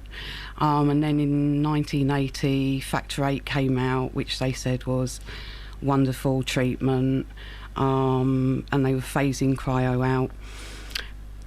What we didn't know was the factor VIII was high risk, and it was donated from what you've said, prostitutes, drug users, prisoners, both from the UK and the US. And you had it was a pretty instant negative reaction that you had to it, wasn't it? Yes, yeah, I had a tonsillectomy. It was 1980, and really straight away I wasn't well. My health declined. I hadn't had problems before. My mum would take me back to the hospital asking, what have you done to my daughter? There's such big changes. And what were the changes? I was sleeping all the time. I literally went from a happy, enjoying life, doing things, horse riding, dancing, to a child that took to her bed. I had skin rashes, I was sick. And the thing is, isn't it, because mums, I would say even more than dads, mums know when there's a difference, and this one obviously sounds like it was quite obvious. Yeah. What did the doctors say when you went back? My mum took me back, she was fighting for answers, and basically they just said, it's psychological and her age. Nothing wrong with her at all, it's all in her mind and things like that. And you had hepatitis C at that point? Yes, I would have done, yes, but we didn't know. The doctors would have known, but we didn't know. I've spent my life searching for answers, and it was in 1995, there was article on the news about haemophiliacs contracting hepatitis C and dying. When they read out the symptoms, my mum thought straight away, oh my God, that's Nicola. 15 years later? Yes, yeah. So I went to the hospital because I was under them having treatment, and I said to the nurse, have I ever been tested for hepatitis C? She laughed and said, oh, you won't have that. Got my notes, come back and said, oh dear, you were positive in 1991. They tested you 4 years before. And hadn't told you? No. This story I just find incredible, and I'm surprised that this isn't a bigger scandal. It has been in the news recently. Last time you came in, it was to talk about a report that had been conducted in Scotland and was just about... what was that, the McPherson... Not the... What was the that? Penrose Inquiry. The Penrose Inquiry. Yes. What happened as a result of that? There was one recommendation for Scotland, which was all people that had blood products or blood transfusions before 1991 should have a blood test to see if they're hepatitis C positive or not. Is that the only recommendation? Yeah, £12 million, 6 years, and... Because we were all optimistic. When you came in, it was like, this could be the turning point. It's looking like there's going to be compensation, there's going to be a payout. Not that it's about the money. No. But, you've had significant health problems which could go towards, kind of making life a little bit easier, a little bit more comfortable. And also, you're entitled to a payout. They completely screwed up. And the only thing was, people should have blood tests. Yes, yeah, and that was just in Scotland. But 12 million quid, there's a few things in between the line. I've started reading the Penrose Inquiry. Yeah. And there's a few hints in Volume 2. Volume 2. Yeah, I bet it's a page trek. 609, where Lord Penrose, someone gave evidence saying that most haemophiliacs that were given pooled products in childhood will develop a cancer before liver cirrhosis. I've given that evidence to the Skipton Fund. There was another one that said all 318 patients at the Haemophilia Centre Royal Free had hepatitis C. I gave the Skipton Fund that evidence. That's who I'm under, the Royal Free.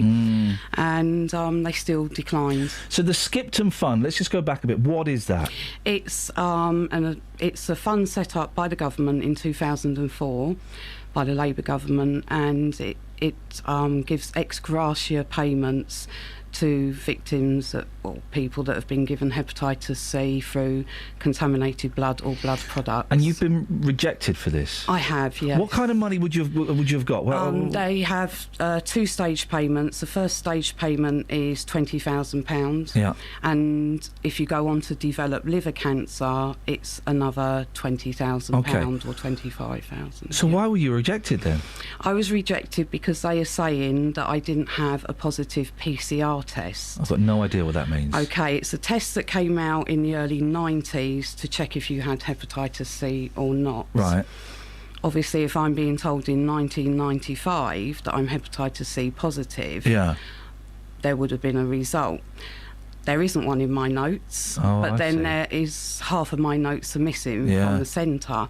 I've recently found out that why I was changed on to Factor 8, which we know is high risk, they kept my father on cryo, the safer treatment.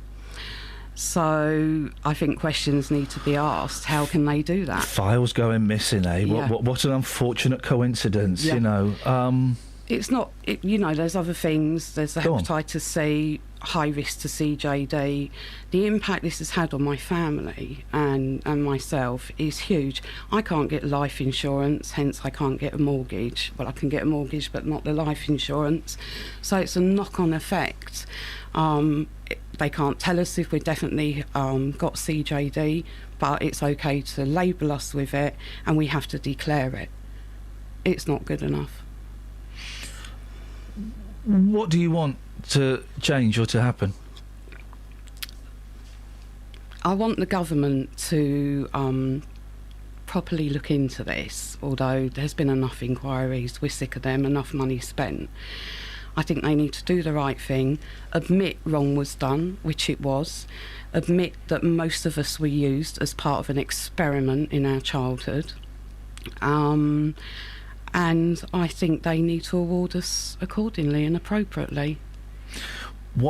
Far from me to play the cynic and talk conspiracy theories, but what seems to be the case with things like this, where medical things have gone wrong, is if they leave it long enough, loads of people will be dead, and then it won't cost quite so much money. And in another 20 years' time, they can go, oh, we made a mistake. We're really sorry. Right. Well, the 50 of you that are still alive, we're going to pay compensation. Yes. And you kind of get the, it seems seems obvious that someone screwed up and someone needs to take responsibility. Definitely, and they need to look into the Skipton Fund and how that's set up. They can award certain people that haven't had a positive PCR test or haven't got a PCR test, and others they don't. So they pick and choose. Nikki, we're running out of time. What do you do now?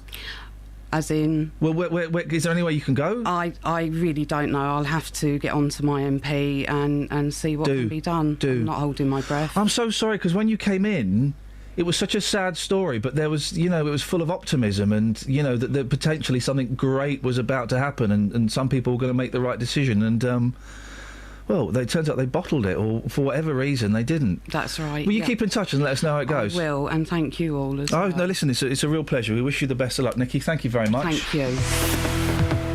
Travel news for beds, cards and bugs. BBC Three Counties Radio. There's been an accident on the M1 into London between junction 7 for Hemel Hempstead and 6A for the M25, which is causing queues all the way back from junction 11 for Dunstable. On the M25, it's busy between junction 21 for the M1 and 19 for Watford. And on the A414 in Park Street, that's looking very busy at the North Orbital Road on the Park Street roundabout. In Beaconsfield, it's slightly busy on the speed sensors on the A40 London Road at the Piebush roundabout. That's where the roadworks are. Samantha Bruff, BBC Three Counties Radio. Across beds, hearts and bugs. This is BBC Three Counties Radio.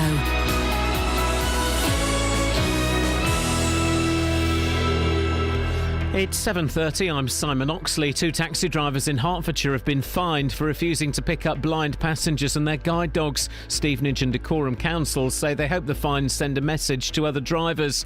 Police disciplinary hearings connected with the death of a man from High Wycombe are to be held in public. Habibullah died in 2008 following a drug search by officers. And David Cameron will today announce plans for a new law to tackle radicalisation. The counter-extremism bill will include new immigration rules, powers to close down premises used by extremists and extremism disruption orders. Three Counties Sports. BBC Three Counties Radio. Kevin Peterson says he's angry and hurt at being told he will not be considered for selection by England. The batsman was given hope of a recall by incoming ECB chairman Colin Graves, but has been told by new director of cricket Andrew Strauss he's not required. Writing in The Telegraph, Peterson has described his treatment as deceitful. The BBC's Jonathan Agnew says there will be some sympathy for him. He felt that he has been misled. I think we've all got sympathy with him for that. Had those comments not been made, had that lifeline not been offered, then I don't think we'd be sitting here and Kevin wouldn't be as angry as that, because I said earlier, everyone knew what the situation was. And that's what has caused all of this, and it's a great shame. And I think Kevin does have much more sympathy this time. Barcelona are through to the Champions League final despite losing 3-2 to Bayern Munich last night. The Spanish side won 5-3 on aggregate. Tonight Real Madrid host Juventus, trailing 2-1 from the first leg. Stevenage and Wycombe continue their preparations for tomorrow's League 2 playoff second legs. Stevenage manager Graham Westley says they're monitoring defender Bira Dembele after his clash of heads against Southend on Sunday, but others have come through unscathed for the trip to Essex. It was a bruising encounter. I think they made 20 fouls in the game, and when you're in a game where there's that many fouls committed against you, it's obviously you're likely to take a knock or two. But in fairness, the boys have come through pretty clean. Most players have trained this morning, and we should be in pretty good shape. Wycombe, meanwhile, have sold over 6,500 tickets for their second leg against Plymouth tomorrow night. The match has been made all ticket at Adams Park on police advice. The Chairboys lead 3-2 after the first leg in Devon. And in non-league football, Barton Rovers beat Biggleswade 4-0 to win the Beds Senior Cup at Luton Town's Kenilworth Road ground last night. BBC Three Counties News and Sport. The next full bulletin is at 8. Call 08459 455 555. BBC Three Counties Radio. Morning guys, Iain Lee, BBC Three Counties Radio. We're talking about whether special needs is a lazy and outdated term or whether it's all right. We're asking what smells in your house. Are Muslim men scared of dogs? I know, it sounds like a ridiculous question, but... It keeps coming up. No one's actually given us any doctrine on it. Who was it? Was it Rajesh Kumapuni who said that? No, it was the other gentleman, wasn't it? Sadakat Ahmed. Yeah. His defence in court when he didn't let a guide dog into his car was, it's a Muslim thing. He said Muslims don't like dogs. What does that mean? 08459 455 555. We've got some text through on 81333 about the special educational needs debate. Yeah. This is about a head teacher who was disciplined for using that term in a meeting. The father of the child, who I think is autistic. Yep, the child, yes. Objected to it and said it was a disgusting term to use. Yeah. We had Alia earlier on saying that she thinks he was being ridiculous. Andrew in Aylesbury has an alternative. He says, why don't we just name the diagnosis someone has rather than putting them under the same wing of special needs? Yep. Well, so you say that... Exactly what Michelle says. But that's not who they are, is it? Yeah. What do you mean? Well, they're not, say someone is autistic. They have autism, don't they? Yeah. But she was talking about the coping mechanisms required to take care of him. No, she in described school. the kid as special needs. Mm. Why couldn't she say so saying the special needs kid, but the autistic kid? Is that what she said? I thought she referred to his special needs. I'm filling in a lot. This is the problem, isn't it? We're disappearing up our own dictionaries. But no. It's true, but though. it is important. It is important to get definitions, so that we know what we're talking about, and so we don't cause offence. All right. Well, then the subtlety of it had escaped me. I didn't realise she was calling him special needs like that. I thought she was referring to his special needs. Where's my bit of paper? Hang on a second. Let's go to. Sorry. Somebody's needs can be special. Yeah. Oh, yeah. The term, and it's us who's changed the meaning of special. If you're defining a person as special needs, then all right, then let's go. Someone might be annoyed by it. Oh, he's a bit special. Yeah, but we know what that means. We've changed the way that we see the exactly. word Well, special that's how because words. of it. Yeah, that's how words evolve. Let's call kids in wheelchair spastics. Because that's what we did in the 70s. We called them spastics, but then that word evolved. That was a description of their condition, though, wasn't it? No, it wasn't. It was a generic term for all disabled kids, spastics. Kate and Milton Keynes, they're all human beings, so should they not be called? They shouldn't be called any names at all. Well, now that's just silly. That's just silly, Kate. Come on now. I'm just trying to find the story. I don't know where it is. OK, we'll have a look at that in a bit. Greg's in St Neots. Good morning, Greg. Good morning. Good morning, Greg. What you got for us? Right, now, you're saying about taxi drivers complaining about guide dogs. Yes. What are they going to do if an American comes over with a guide horse? I've seen these guide horses. Aren't they fantastic? They're brilliant. They wouldn't be allowed to bring it over, though, I don't think. No, they have. They can. Well, you can't bring a guide horse over. They have. They can't. They already have. Greg, Catherine, how long will it take me to get to where Greg is now?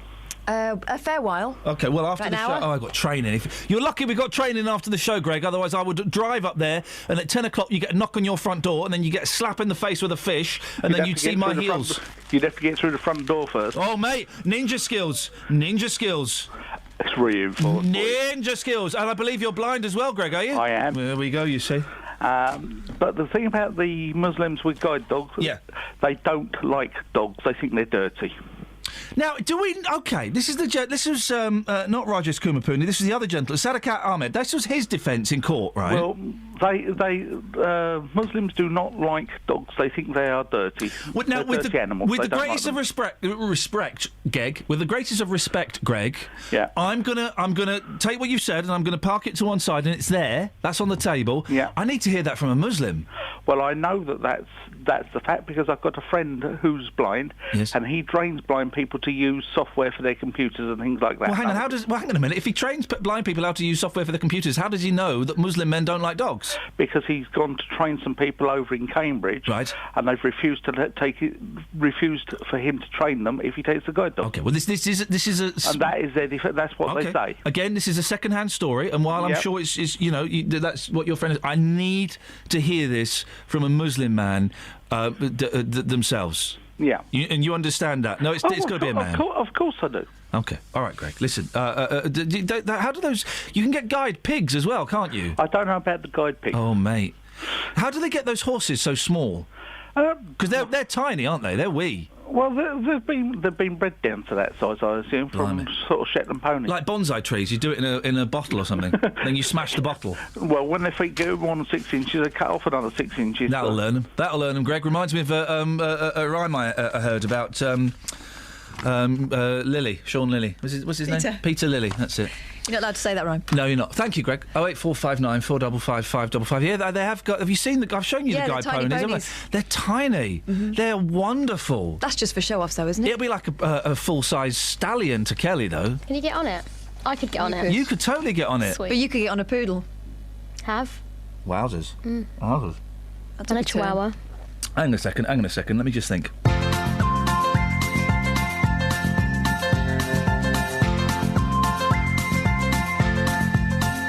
There's a voice that keeps on calling me. Down the road, it's where I'll always be.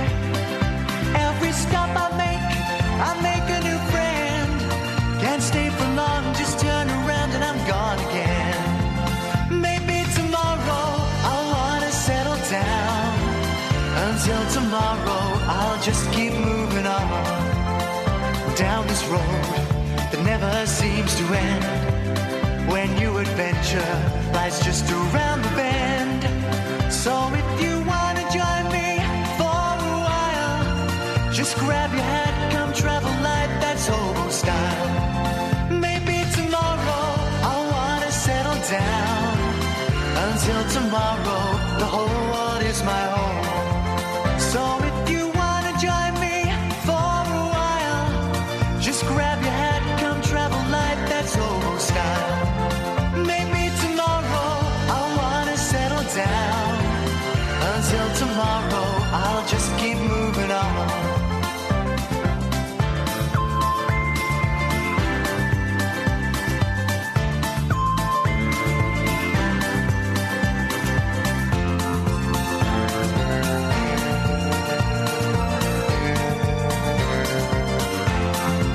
Maybe tomorrow I'll wanna settle down. Until tomorrow, I'll just keep moving on. There's a world that's waiting to unfold. A brand new tale no one has ever told. We've journeyed far, but you know it won't be long.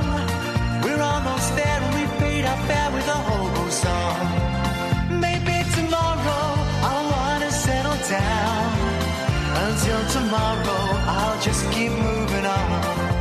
So if you wanna join me for a while, just grab your hat, come travel light, that's hobo style. Maybe tomorrow I'll find what I call home. Until tomorrow, you know I'm free to roll. It's people.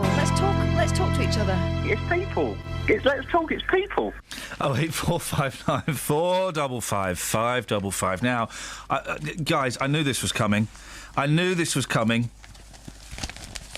Mobility scooters, it's time to get rid of them. It's not the best headline in The Sun, because even if it's written with the same letters... I've got one. Go on. Go-ability scooters. What does that even mean? Like, because they'll be gone. What they've done here is yobility scooters, like yobs. It don't work. It don't work like that. You can't have... just because it looks the same, it's got to sound the same. Cops hunt OAP after man 67 mown down. This is why we've got to get rid of these things, guys. We talk about the ill or lazy. I saw a very lazy woman yesterday on one of these things in Luton, as you'd expect. A pensioner on a dearie me. Oh, gosh. A pensioner on a mobility scooter repeatedly ran over a man of 67, crushing his legs. These things are lethal, guys. The victim suffered a broken ankle and knee in the daytime assault. Here we go. Look at this. Flipping heck. He'd been walking on the pavement when the attacker, described as in his mid to late 70s, ploughed into him. Those things go at quite a pace. The driver then ran over the man several times, wheeling back and forwards, should be back and forth, or backwards and forwards, over his legs. Where was this? Where did this happen? Hampshire. After a woman intervened, the victim was rushed to hospital where he was being treated for injuries. Police believe the mobility driver, who fled on his scooter, you don't say, may have singled out his victim. God, this was a deliberate attack. Detective Constable Dal Andrews. Dal, that's a strange name. What would you think Dal is short for? Derek. No, that's Dell. Dal. Oh, I thought you were saying milk. Like milk. We believe the victim was deliberately targeted in this unprovoked attack. There were a number of people present at the time when the ambulance crew were in attendance. The police are appealing. Yeah, they certainly are. Anyway, they won't need those mobility scooters soon because I've seen those robo-legs they've created and everyone will have those. Mate, that was the Inspector Gadget film starring Matthew Broderick. The attacker was slim, so probably could possibly be ill, not lazy, with short grey hair. I think Get I might rid have of seen those him. things. Get rid of those things, guys. We can't. Those mobility scooters. Honestly, you should have to pass a really strict test as to whether you can. You're ill enough to use one, and then have a flipping driving test, and then have a test to make sure you're not a lunatic that wants to go around mowing people down. Travel news for beds, cards and bugs. BBC Three Counties Radio. There are long delays on the M1 to London from junction 12 for Flitwick now towards the M25 because of an accident just by junction 7 for Hemel Hempstead. On the M25 it's busy anti-clockwise between junction 19 for the A41 at Watford and 16 for the M40, and the A1M southbound is slow from junction 2 for Welham Green towards the M25 at South Mims. In Cheshunt, the Great Cambridge Road is slow southbound from Brookfield Lane West towards College Road, and into Houghton Regis it's starting to build up on Houghton Road just before the High Street at Bedford Square. Samantha Breath, BBC Three Counties Radio.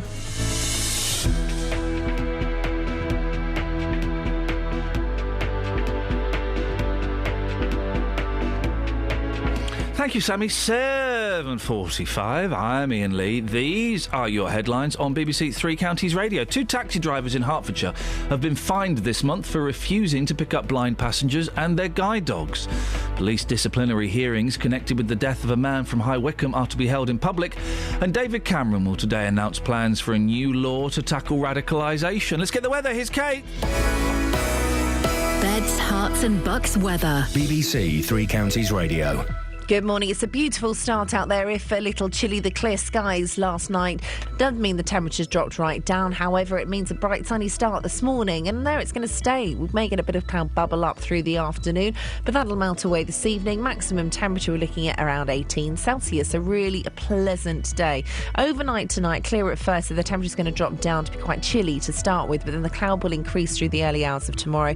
Minimum before that around 4 Celsius. As the cloud increases tomorrow morning, it's going to turn increasingly wet and increasingly windy. A fresh easterly breeze means it's going to feel really quite chilly, especially as we head through lunchtime onwards when the rain arrives proper, spreading everywhere. Maximum temperature rather disappointing, 12 Celsius, and that's your forecast. Every weekday morning. Coming up at 9 on the Big Phone In this morning, is it a good idea to make jobless teenagers work for their benefits? How would you like this country to stand up to President Putin? Are you surprised to see British people being blatantly racist? The JVS Show. I think we've got to get over this issue about racism doesn't exist. It has existed. It will probably carry on existing. What I wanted to say is they've got this completely the wrong way around. You know, that is also true. That is also true. You will always get some, but they are such a minority. I think the man's a buffoon. Get him up, get him out of bed, give him a sense of purpose. The JVS Show. Do you think we have got to, as a country, start taking this issue more seriously? Every weekday morning on BBC Three Counties Radio. Call 08459 455 555. BBC Three Counties Radio. Police disciplinary hearings connected with the death of a man from High Wycombe are to be held in public. 5 police officers are accused of gross misconduct after the death of Habib Ullah 7 years ago. The police watchdog says it's instructed Thames Valley Police to hold the hearing in public because of the high level of public interest, the seriousness of the case and the need for transparency. Well, Saqib Deshmukh is from the campaign group Justice for Paps. Morning, Saqib. Hey, morning. What's your reaction to the news that the hearings are going to be held in public? I think ourselves, the family, we're genuinely pleased that this has happened. I think it's a very significant step. Misconduct hearings are normally they take place behind closed doors, and this is actually very rare that you get misconduct hearings taking place in public. And when did you find out that they were held in public? Literally just in the last few days. We've had kind of confirmation. We're still waiting for more details, actually, but we've just literally been told in the last few days. And I'm supposing everybody is over the moon there. Well, you know, it's not, you know, as you appreciate, it's been a hard sort of 7 years, as you mentioned in the introduction. And this is just one of the routes that the families had to explore. So this is a kind of employment process. Yeah.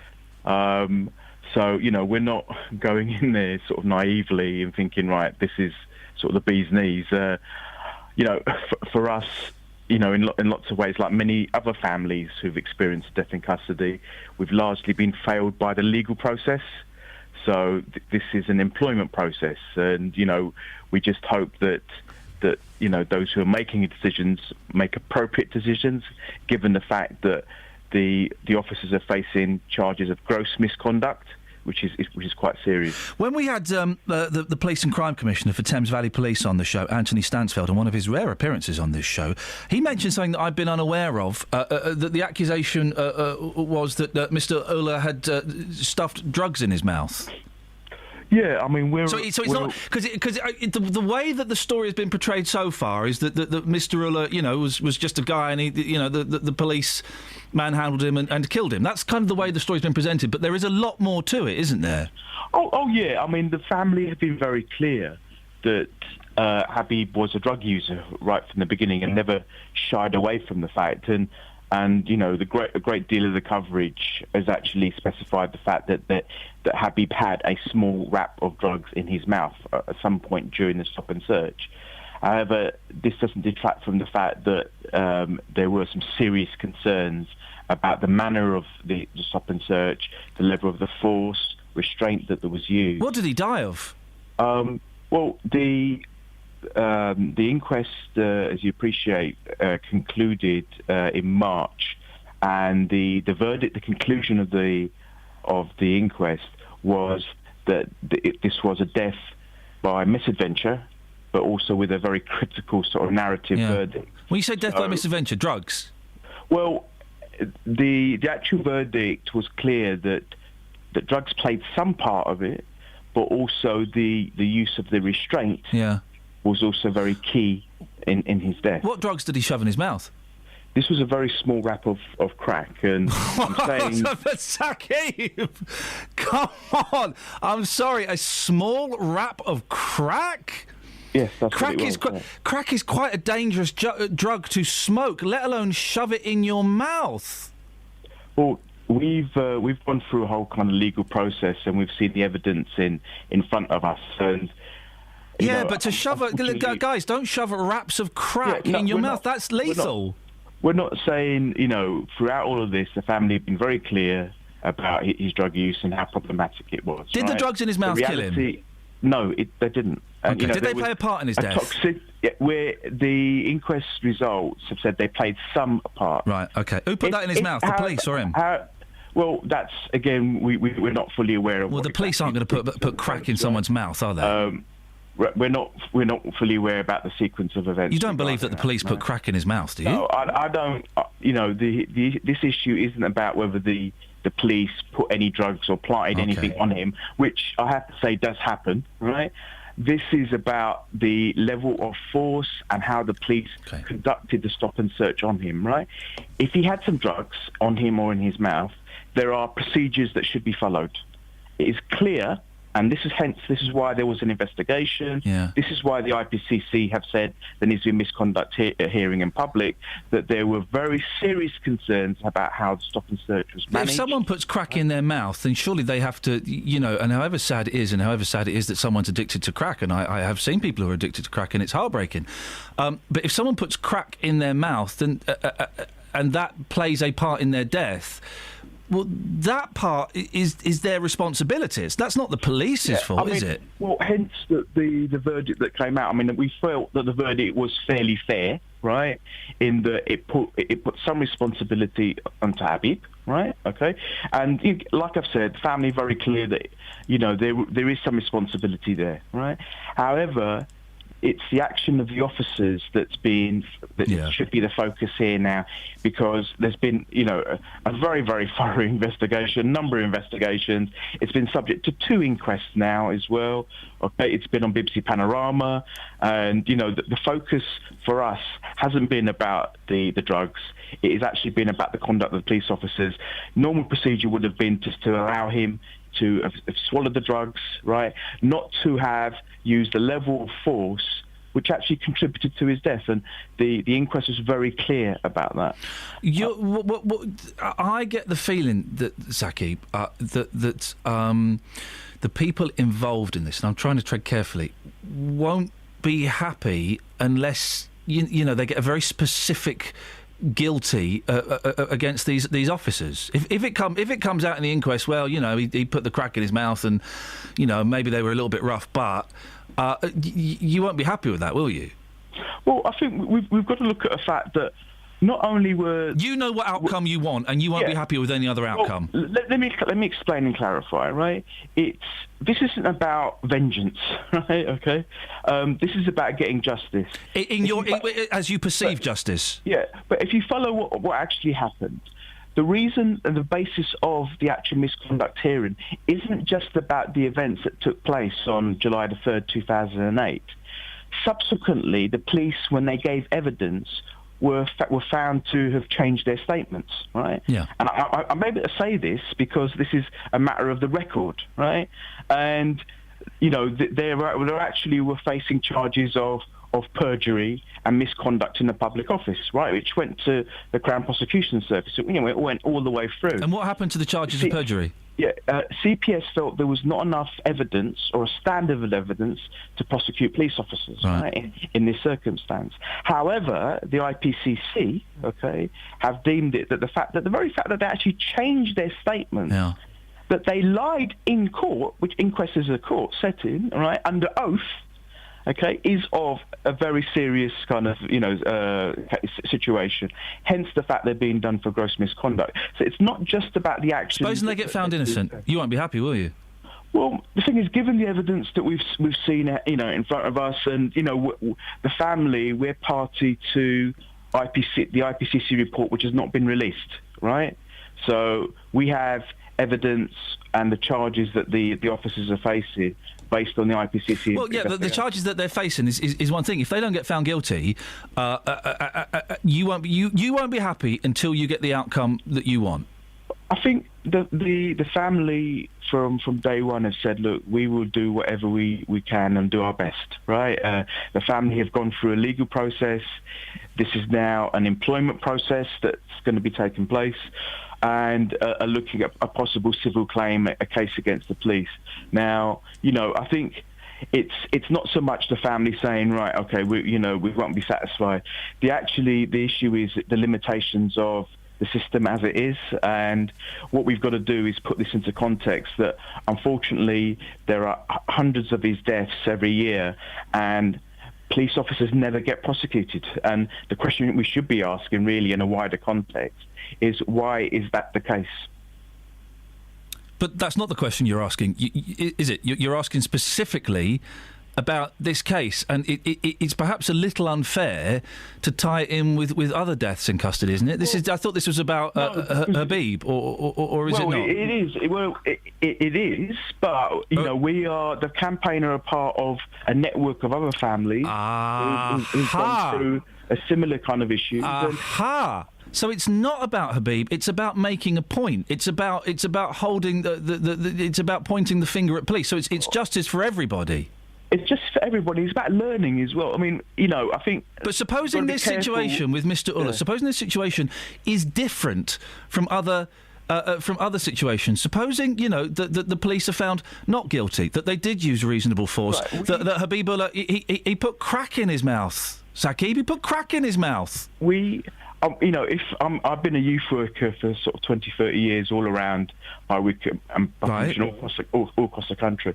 So I'm not surprised that where we get young people, adults who are sadly, involved in drugs, who are addicted, will have behaviours which are not appropriate. When you take drugs, particularly drugs as strong as crack, you're nuts, and you know that. If you've worked with kids that are doing drugs, you know that if you're doing a lot of drugs, you're nuts. You are literally insane. Well, there's plenty of kind of rich bankers in different parts of Buckinghamshire who consume high levels of cocaine every. Yeah, I know, and they're nuts, and they're insane. You do high levels of cocaine, you do crack, you're nuts. But unfortunately, the way this is kind of painted, this isn't about Habib's drug use. It is. But Saki, with the greatest respect, it is. That is a very significant factor because he put crack in his mouth, and that bit hasn't been raised enough. I think that is a really significant contributory factor. This isn't the first interview I've done for BBC Three Counties, right? So we've been very clear and honest. And in the statements that have been put out by the campaign, and it's almost in a sense you're negating the fact that there has actually been a thorough campaign. If this was as quite as open and shut case as you're kind of painting... Not suggesting it's open and shut, Saki, but in the slightest, you're not hearing what I'm saying. This is a really important contributory factor. You can't just brush off, he had a small wrap of crack and put it in his mouth. Well, hang on a second, mate. That's a significant fact. We're not. And I think you're asking what the family want. The family would like the police to learn from this, right, as well. And, and that's been the manner of the relationship we've actually had with some of the officers on the ground over the last 7 years. It's easy to paint us as being quite oppositional and anti-police, etc. But we've had a dialogue and communication with police officers. What do you want, sacking, lessons or compensation? Well, we would like, for there to be justice in whatever manner we can get that, right? Now, there's a degree of culpability within those officers. There were 5 officers involved. Obviously, I can't mention too many kind of details because... I'm assuming you're suing the person as well that sold him the crack. You know the dealer was, and you're suing them as well. Right. We haven't started that process of actually... Oh, well, it happened a few years ago. I'd have thought that if you want to get justice, well, why have you not got the person who sold him the crack? You go through the kind of legal process. So you go through the police first. You go for the police first, and then you'll go for the person who sold him the crack. Well, but again, that's couldn't do them both simultaneously. You couldn't do it simultaneously because that would be justice, wouldn't it? There's a due process that we're following, and we're taking instructions regarding that. Okay, so you're not bothered about the person that sold him the drugs that he put in his mouth that played. Well, then why aren't you pursuing them as well? Of course we are. Because they played a part in his death as well, didn't they? Okay, yeah, but there are a number of people who are culpable, and the people that... The ones you're going for are the coppers? Well, they are the ones where, through the interaction, on July the 3rd, 2008, within a space of 20 minutes, half an hour, we have a dead Pakistani man on a car park floor in High Wycombe. Right? Aha. So what's the fact he's a Pakistani got to do with it? Well, the fact that there are real issues and tensions in the town. I mean, you can't be. Well, no, but I don't understand what a Pakistani. You're not saying that they killed him because he was a Pakistani. Well, if you look at deaths in custody around the country, the restraint-based deaths, which this was, right, are disproportionately found in certain communities. In particular, if you look at the African Caribbean community, but also increasingly now, there have been a number of Asian deaths in the last few years. So you're saying that... I'm confused, Saki. You're saying that because he's a Pakistani? Well, no, because that's an important factor. I'm not saying just because. Okay, but yet you don't think the crack in the mouth is an important factor? Well, no, we think all those things are important factors, but we want to raise the fact that there are other issues and dimensions to this. Okay. And, again, through the investigation, through the inquest, which was in public, so it's been reported, these are factors and issues that came up. Sakib, all right, we've got to move on. I appreciate your time. Thank you very much, and I appreciate you putting up a robust argument. Sakib Deshmukh, 08459 455 555. We're a bit late. Let's get the Trav. Travel news for beds, cards and bugs. BBC Three Counties Radio.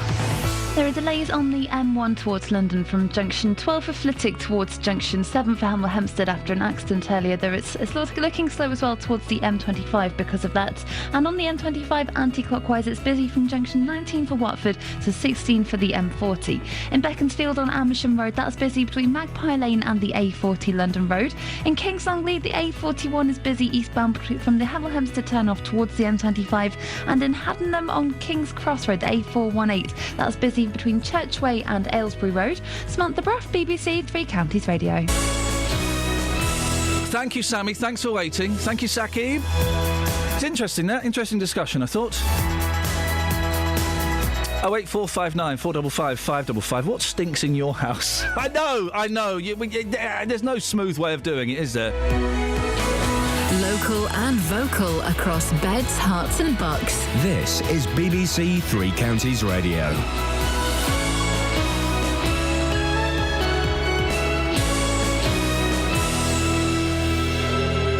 It's 8 o'clock. I'm Simon Oxley. The headlines: Hertfordshire taxi drivers fined for refusing to take guide dogs, police disciplinary hearings to be held in public, and woman's anger over contaminated blood ruling. BBC Three Counties Radio. 2 taxi drivers in Hertfordshire have been fined for refusing to pick up blind passengers and their guide dogs. Stevenage and Dacorum councils say they hope the fines send a message to other drivers.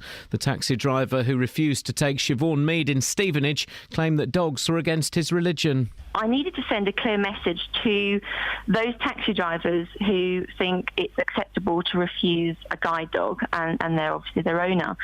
So that's why I felt it necessary, not just for me, but for those people who can't speak up for themselves and who are not confident enough to do it. I thought I need to make a stand. I need to send out this message. Police disciplinary hearings connected with the death of a man from High Wycombe are to be held in public. 5 police officers are accused of gross misconduct after the death of Habibullah 7 years ago. The police watchdog says it's instructed Thames Valley Police to hold the hearing in public because of the high level of public interest, the seriousness of the case and the need for transparency. Sakib Deshmukh is from the campaign group Justice for Paps. I think ourselves, the family, we're genuinely pleased that this has happened. I think it's a very significant step. Misconduct hearings are normally they take place behind closed doors, and this is actually very rare that you get misconduct hearings taking place in public. David Cameron will outline measures this morning to tackle extremism. Plans for a counter-extremism bill will be top of the agenda at the first meeting of the National Security Council since the general election. The jury in the trial of a Hertfordshire father accused of killing his 4-year-old daughter will continue their deliberations today. 31-year-old Carl Wheatley denies murder but admits manslaughter through diminished responsibility. It's alleged he beat Alexa Marie to death at their home in Hatfield 3 months after being given custody. A Hertfordshire woman has been told she won't get any compensation for being given contaminated blood as a child. Nikki Jones from St Albans applied for compensation through the Skipton Fund, a payment scheme set up to make payments to certain people with hepatitis C, but it won't approve a payout. I want the government to properly look into this, although there's been enough inquiries, we're sick of them, enough money spent. I think they need to do the right thing, admit wrong was done, which it was, admit that most of us were used as part of an experiment in our childhood, and I think they need to award us accordingly and appropriately. Rescue operations have resumed in Nepal, which has been hit by a second big earthquake in less than 3 weeks. The latest tremor has killed more than 80 people in Nepal and India. In sport, Kevin Peterson says he's angry and hurt at being told he won't be considered for selection by England. Writing in the Telegraph, Peterson has described his treatment as deceitful. The weather, fine and sunny, a maximum temperature 17 degrees Celsius, and you can get the latest news and sport online at bbc.co.uk/3 counties.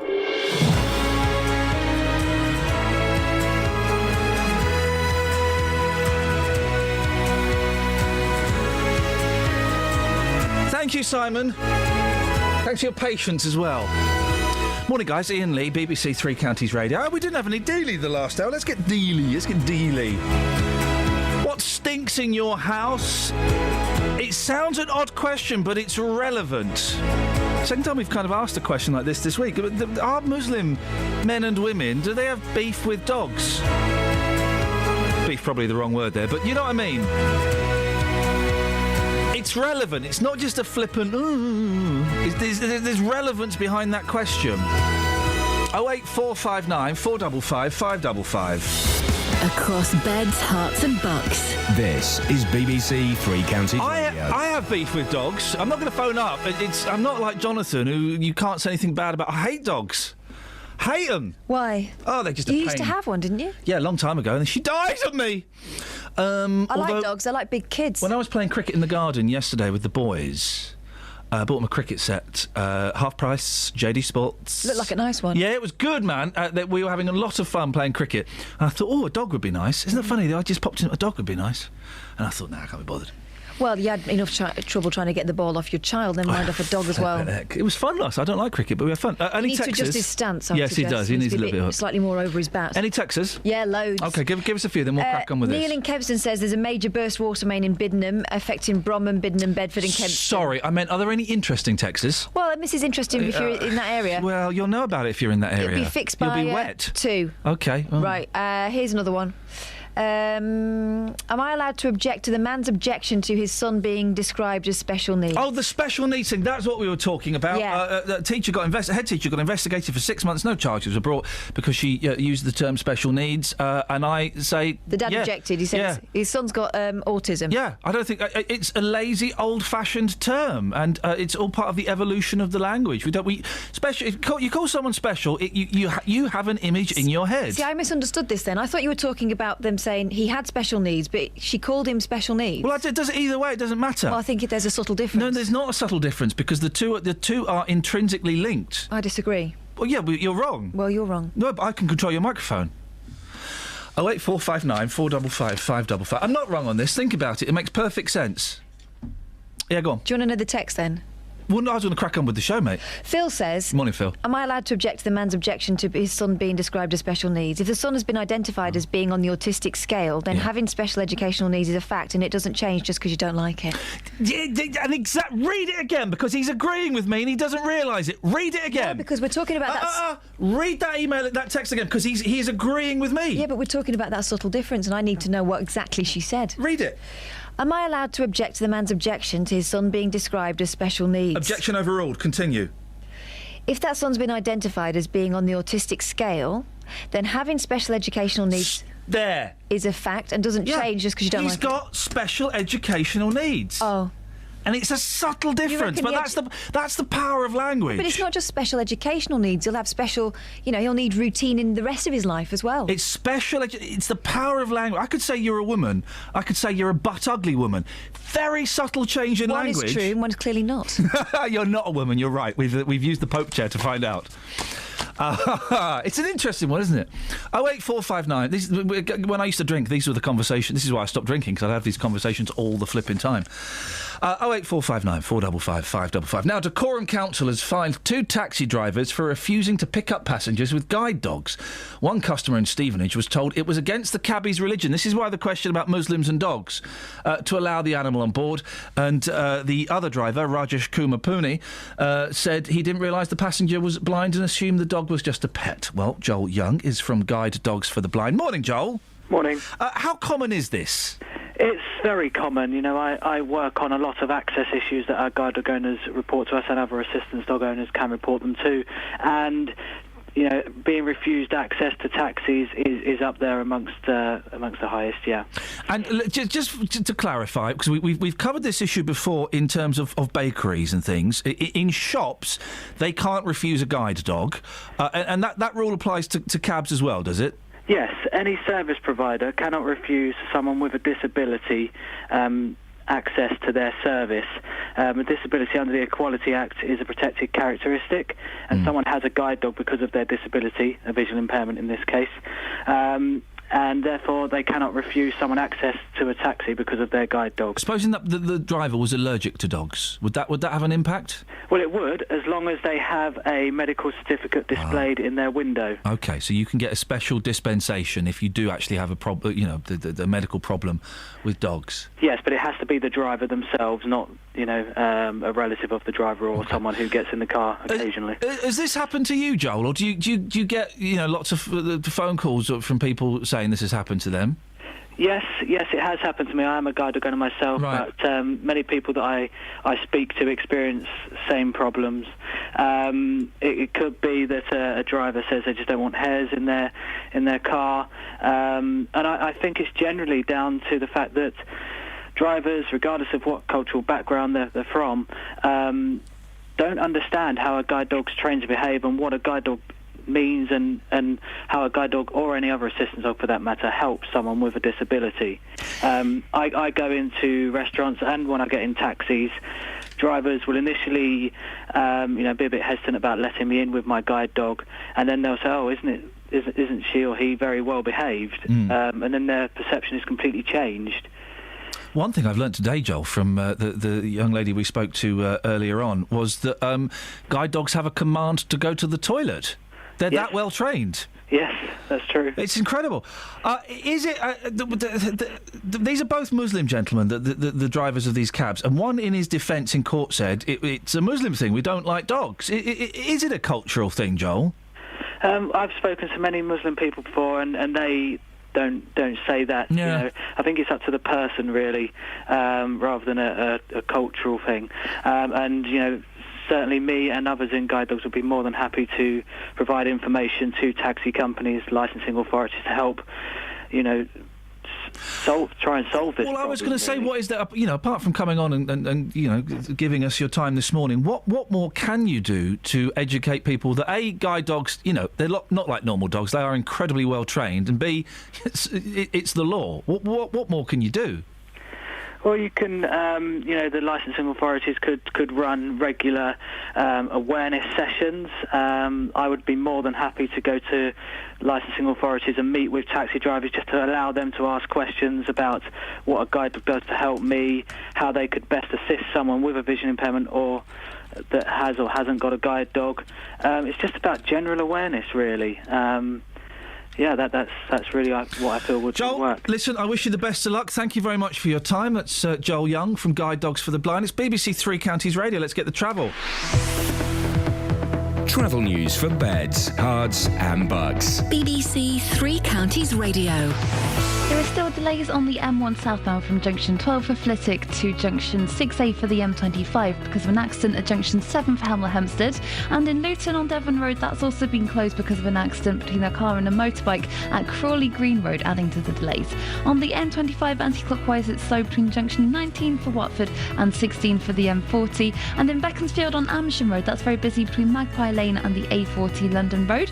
There are reports of any delays at the moment on the train departure boards. Samantha Bruff, BBC Three Counties Radio. Thank you, Sammy. Angry tweet from Sam. Sam's not happy. That interview, not the last one with Joel, the one before, that interview trod the line between interrogative and out of order.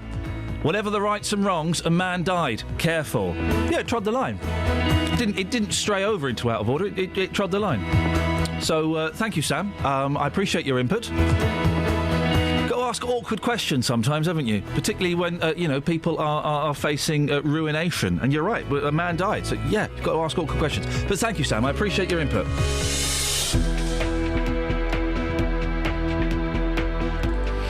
8:16. It is Wednesday, the 13th of May. I'm Iain Lee. These are your headlines on BBC Three Counties Radio.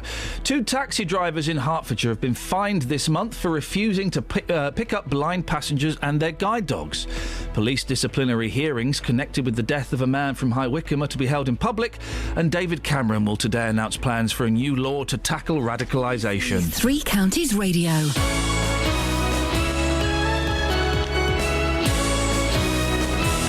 Court had a meeting yesterday.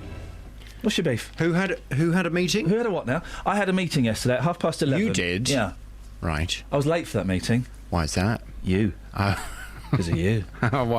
Right. You were destroying someone live on air. You weren't destroying them, but your tone totally shifted, and it was wonderful.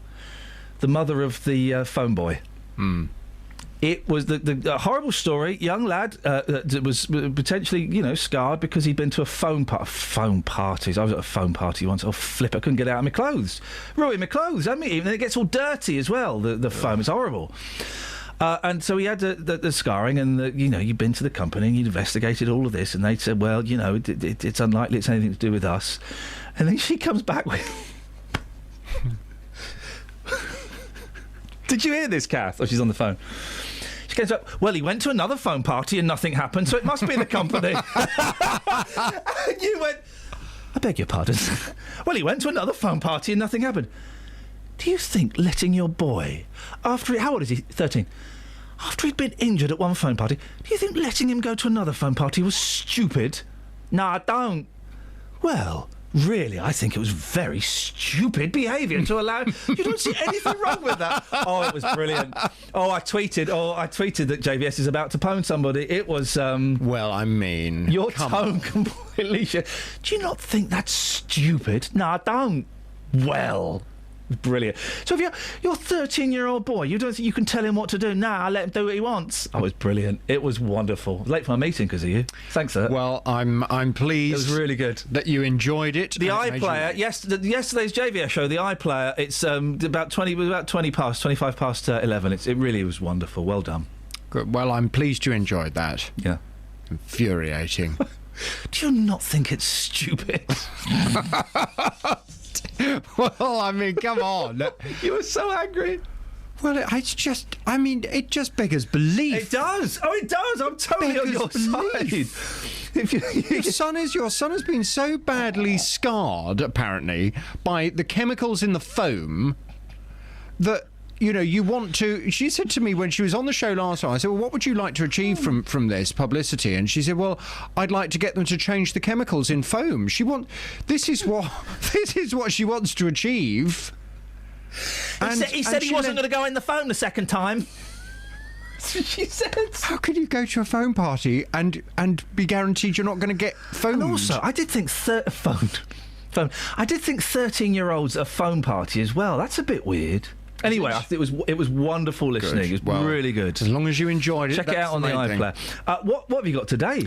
UKIP and Nigel Farage. Oh yeah, from 9 this morning. I'm going to be asking: is UKIP now a pointless party? Yep. Nigel Farage promised he'd resign if he failed to win South Thanet. Yeah. Remember what he said? I'm a man of my word.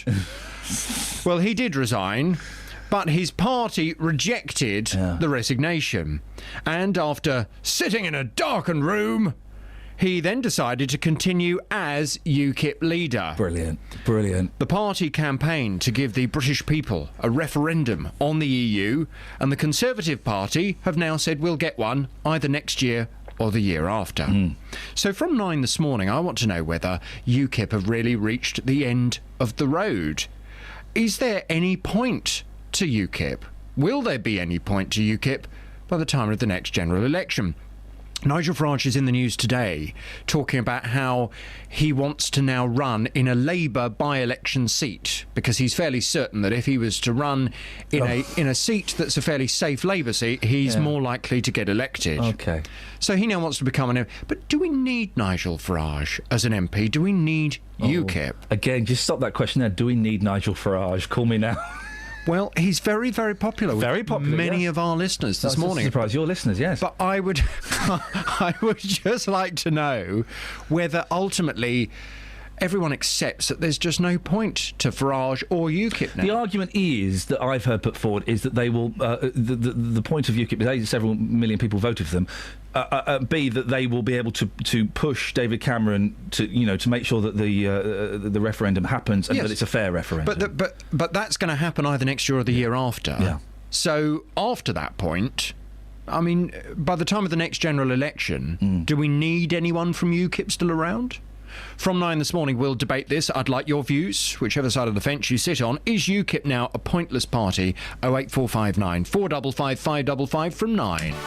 So, the playoffs are underway for Stevenage and Wycombe, and both teams will be looking forward to the second legs. Quick free kick taken to Charles Stephen Craig. Goal! Wycombe Wanderers again from another free kick.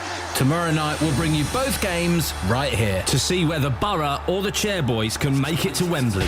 Parrott looks up. Shot comes in! Dean Parrott! Top left-hand corner from the Stevenage midfielder. The League Two playoff semi-final tomorrow night from 7 here on BBC Three Counties Radio. 08459 455 555. Now, a Hertfordshire haemophiliac has been told she won't get any compensation for being given contaminated blood as a child. Nikki Jones, we spoke to about an hour ago from St Albans, believes a clotting agent called Factor 8 gave her hepatitis C. She applied for compensation through the Skipton Fund, a scheme set up to make payments to certain people with hepatitis C. But they say, nah, sorry, jog on, love. They won't approve a payout. They phrase it a little bit better than that, if I'm completely honest. Charles Gore is Chief Executive of the Hepatitis C Trust. Joins me now. Morning, Charles. Good morning. The Skipton Fund, what is it, how does it work, and where's the money from? Right, the answer to the last question first. The money's from central government, and it's an ex gratia scheme. In other words, the government have not accepted any liability, but have accepted that it was a very unfortunate, it's been called the worst disaster in NHS treatment history. And many people got infected through the NHS, and because they have hepatitis C, they found life much more difficult, more expensive, and so on. So it's payments to help them live with their hepatitis C. Why might life be more expensive if you've got Hep C, Charles? Well, for example, one of the things that hepatitis C often does is make you very tired, which means you may not be able to work, or you may only be able to work part-time, so your income may be well down. You maybe have extra needs in terms of looking after yourself, healthy eating. There's a whole range of things. The Skipton Fund, what are officials looking for when they make the decisions whether to award the money or not? Well, of course, this is the real problem. What they're looking for is evidence that you definitely got the Hep C through the NHS. And, of course, that is very problematic because it all happened a long time in the past. Typically, things like transfusions might be only in hospital records, not in your GP records. And the hospital may have been pulled down, the records may have been lost. You know, we're talking in the 70s and 80s primarily, so a long time ago. So really what they have to do is make a judgment call on what they think is most likely. Is it most likely you got it through the NHS or not? Nikki's case we spoke to earlier on. She didn't have a positive PCR test. What does that mean? I don't know what the PCR test is. Right, a PCR test is simply a way of determining whether you have the actual virus, because there are two tests. The first test you'll almost always have detects whether you have antibodies. Right. That means you've been exposed, and it's the antibodies that your body produces to try and get rid of it. But that doesn't tell you whether you've actually got the virus, because you might have cleared it yourself. About a quarter of people, their own immune system is good enough to clear it. So you need to use a PCR test to see, do you actually have hepatitis C? What are the treatments for Hep C? Is it still beta interferon? Is that the main one? No, excuse me correcting, it was actually alpha interferon. Okay, sorry. Okay, yeah, no, thank you. I appreciate that. No worries. And that's quite a hard. But it's not just popping a few pills. It really knocks you for six. It's for about a year or something, isn't it? You have to go undergo that. It's between 6 months and a year. But luckily, we've got these brand new drugs coming in now that are allowing interferon to be phased out. And they are much, much easier to take and much shorter courses and much more effective. The problem is we're in a bit of a fight at the moment about getting access to them. Are they too expensive, Charles? Yeah, the NHS is saying they're very expensive. But they are cost-effective, and that's supposed to be the way that we judge whether we give drugs to people. But the NHS is saying, well, we admit they're cost-effective, but they're still too expensive. So that means they're potentially thinking about denying drugs that are cost-effective to people, even when, some people with cancer are getting drugs that are cost-effective. Charles, listen, I really appreciate you coming on this morning and correcting me on a few things and letting us know more about it. Thanks very much. You're very welcome. Thank you, Charles. Charles Gore, Chief Executive of the Hepatitis C Trust. 08459 455 555. Have we got any texts? Okay. No, let's do some texts. Let's do some texts. I checked out that special educational needs story as well. Go on. She didn't call him special needs. She said he had special needs. I think that's different. Anyway, that's what I'm saying. It's not what the texters are saying. Okay. John in Bedford, I've completely changed my views in the Habib Ullah case. Maybe, just maybe, he shouldn't have put the crack in his gob. It's funny because whenever we've spoken about this story, I was aware that there was an accusation of drugs being put in the mouth. And then Anthony Stansfeld, the Police and Crime Commissioner for Thames Valley, when he made a rare appearance, he mentioned that. And it kind of threw me because I didn't know that was a fact and I didn't know that was out there. But the IPCC are obviously concerned about the way it was done. Yeah, of course. But I do think there's a really significant... It was only a small bit of crack Yeah, it was crack. Yeah, I know. It's quite a strong drug.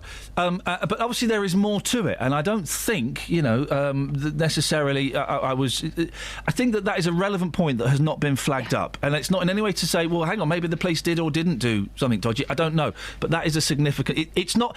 It sounds bad, doesn't it? Young man dies in police custody. Sounds bad because it is bad. It's awful.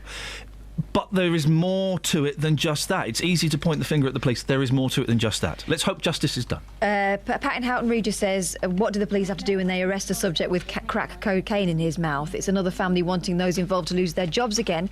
The IPCC will have to sack some officers to appease this community.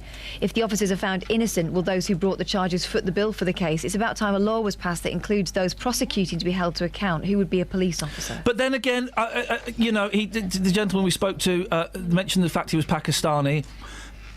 Shouldn't make a difference, should it? Well, but then more. What do we say these days? We're talking about language. Black and ethnic minorities, BEMs.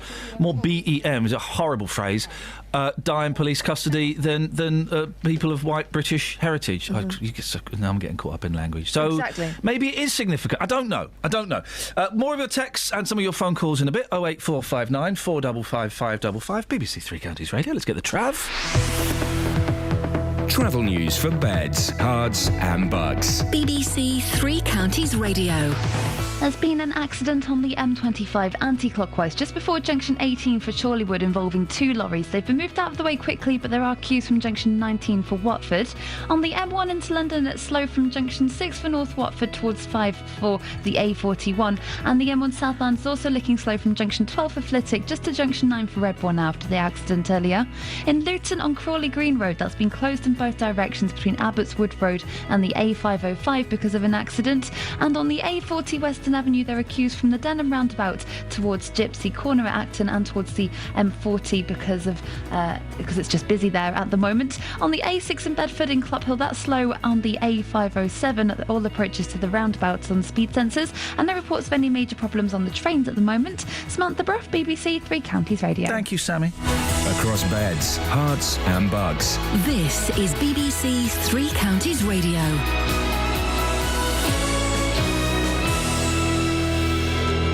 It's 8:30. I'm Simon Oxley. Campaigners have welcomed the decision to hold police disciplinary hearings connected with the death of a man from High Wycombe in public.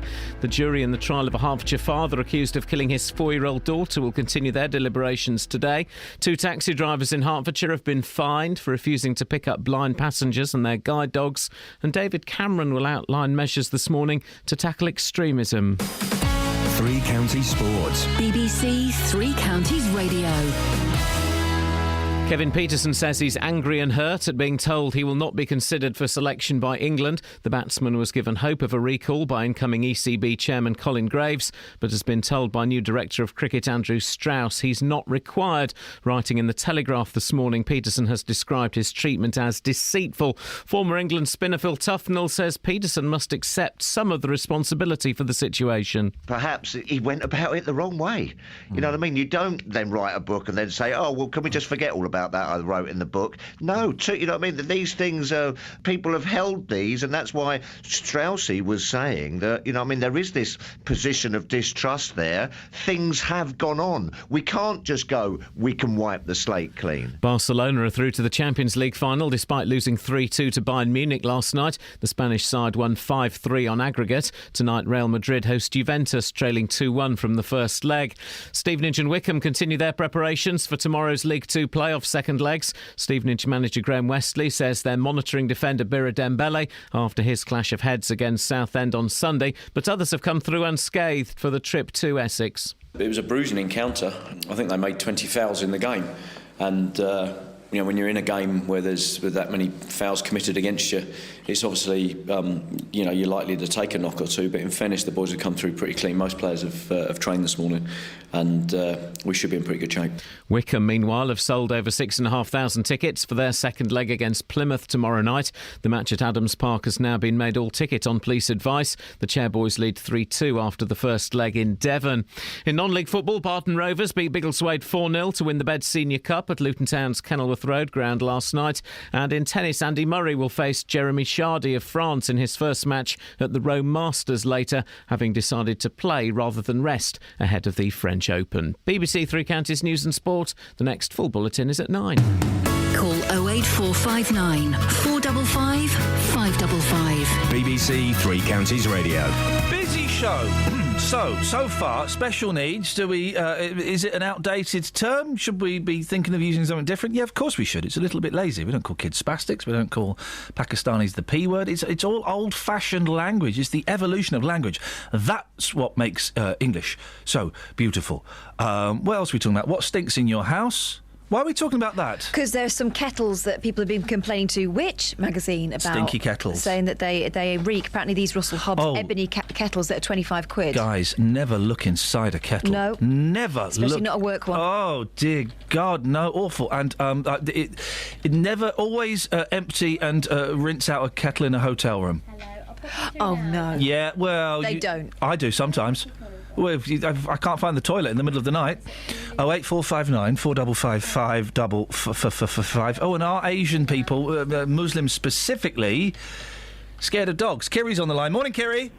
Good morning, Ian. How are you? Yeah, I'm all right, thank you very much. What you got for us today? I just want to say, my younger son has Asperger's, so has a form of autism, and he is special needs. This man that's made this point, it's just pathetic. We're just too politically correct. And Spencer's but your phone line is awful, Kerry. The point about political correctness is it's easy to bandy it around as a bad thing. It's not. Political correctness at the very heart is actually a good thing because it protects people. It's there to protect people and to try and reduce the amount of bullying. Right, so at its heart, political correctness is good. Yeah, it does get bandied around. It's an easy term to throw around. But just because you say your son's special needs, it doesn't mean it's right, does it? But the school that he's going to, because he, unfortunately, because of his disabilities, he's actually had to be moved out of the school that he's at. Yeah. The new school he's going to is into a special needs department. That's what it's called. It's called SND. And that's what the departments are now called. It doesn't mean it's right, though, does it? But he has special needs. Yeah, his needs are special, but that now comes with a connotation. Spastic kids are spastic, but that comes with a connotation. It's the evolution. Just because a school says it, hey, guess what? Schools aren't always right. Yeah, maybe so, but he does have a need which is special. So it is, I feel personally, for me, it's the right thing. He has a form of autism which is a special need. Okay. So that's how I feel, and I just feel this man has just raised an issue just for the hell of it, just because it's something to raise. And sometimes we're so clinical now. It's everything's so politically correct. But you say, Kerry, that's the yellow card. One more and you're off. You can't. This isn't. We're not Nick Ferrari. You can't just go everything's so politically correct. Do you know what? Political correctness is a good thing. It's a healthy thing. It protects people. Yeah, no, I understand that, but on this instance, then I'll remove that so my card gets taken off. No, the yellow card's still there. You can't remove the yellow card. But I feel that Spencer has a special need, and he is considered a child with special But just needs. because the parent uses the language doesn't mean that it's right. Just because you have that personal connection with it doesn't mean that it's right. No, I see what you're saying, because different people will want to phrase it different ways, but to me, it isn't an offence for Spencer to have that name against him. All right, Kerry, listen, I'm going to move on. Thank you very much indeed. Sharon's on the line. Morning, Sharon. Hello. What you good got morning. for us? I was just ringing in to say regarding Charles's comment that the blood transfusion service actually contacted. Oh, this is Charles Gore from the Hep Yes, C. indeed. Yeah, they ran a look-back service in 1995. My contaminated blood came from the Luton and Dunstable Hospital. Oh. The donor was from Luton as well. The Luton Blood Transfusion Service supplied the blood. And I had to go for testing at Luton Blood, Transfusion Service because they had run this look back program. Yeah. In it, they said that I'd received this hepatitis C, and they wanted to see how my infection was coming along. Their markers, because PCR testing did not appear till the 1990s. My blood transfusion was 1987, so PCR proved that I had, without a shadow of a doubt, had hepatitis because the blood markers stay with you for life, but that I'd spontaneously cleared it, they allege, within 6 months. Yet there was no test to prove exactly when this was, because PCR wasn't till the 1990s. It all sounds very confusing, Sharon. It is very confusing because the ELISA test, which is the standard test that they do, on the enzymes, that can prove a false reading, so it could prove that you've beaten it when you haven't. The whole thing absolutely smacks of, unfairness, because I think that the British government, considering everything that has happened now with Mr Cameron's apology, vague promises... Oh, he apologised, didn't he? I forgot he came out and apologised. It's a terrible thing that had happened. Excuse of a 30-second apology, but it was there. Yeah. With apology comes blame. So therefore, draw a line under this all, do the decent thing like the Republic of Ireland did, and for God's sake pay us people, because they've, the Skipton Fund knows there is a link between breast cancer and having had hepatitis C, and me and others have all gone on to have breast cancer. Oh, I'm sorry to hear that. Yeah, and Sharon, a mastectomy. It's disgusting. Sharon, could you do me a favour as well? Yeah. Could you get a decent phone? Your phone's all over the place. I'm having to ride. I'm riding you now, Sharon. I'm riding your fader. Oh, I'm sorry, because Virgin Media are coming to fix it. Well, good. When it's fixed, give us a call again. Nice to talk to you, Sharon. Thank you. Ta-ta. I had to ride Sharon there, Justin. Good call, though. And do you know what? I do feel sorry for Sharon and so many other people in that situation. What, with a bad phone? Well, with a bad phone and, of course, everything else she was talking about. Yeah, no, incredible story. I'm not. But people will now say I'm making light of it. I'm not at all. No, Sharon's a good sport. She can take it. But yeah, absolutely incredible. Justin, I missed you, brother. I've missed you too, boss. I have to say, the streets, they're mean this morning. Not too keen. This is a tough one today. A real tough one. We're asking what smells in your house. David has tweeted, "I've got a smelly plug hole." You want to get? I don't think you're allowed to pour bleach down the plug hole anymore. You want to get a bit of something there. What's the stuff, Kath, that foams when you pour it down? Mr. Muscle.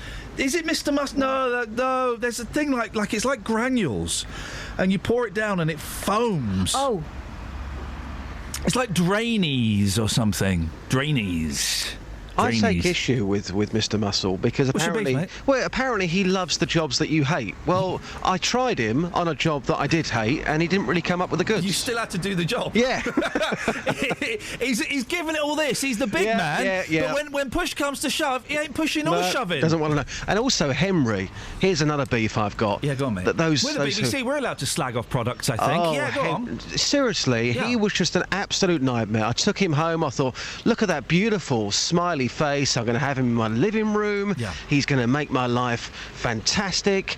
And he was never hungry. No, man. Hey, I've just had an idea. Right, for those who don't listen and I've got to run this past Catherine. For those who don't know, between 6 and 7 we go down the rabbit hole. Yeah. Can we do a Jewish special and call it Down the Rabbi Hole?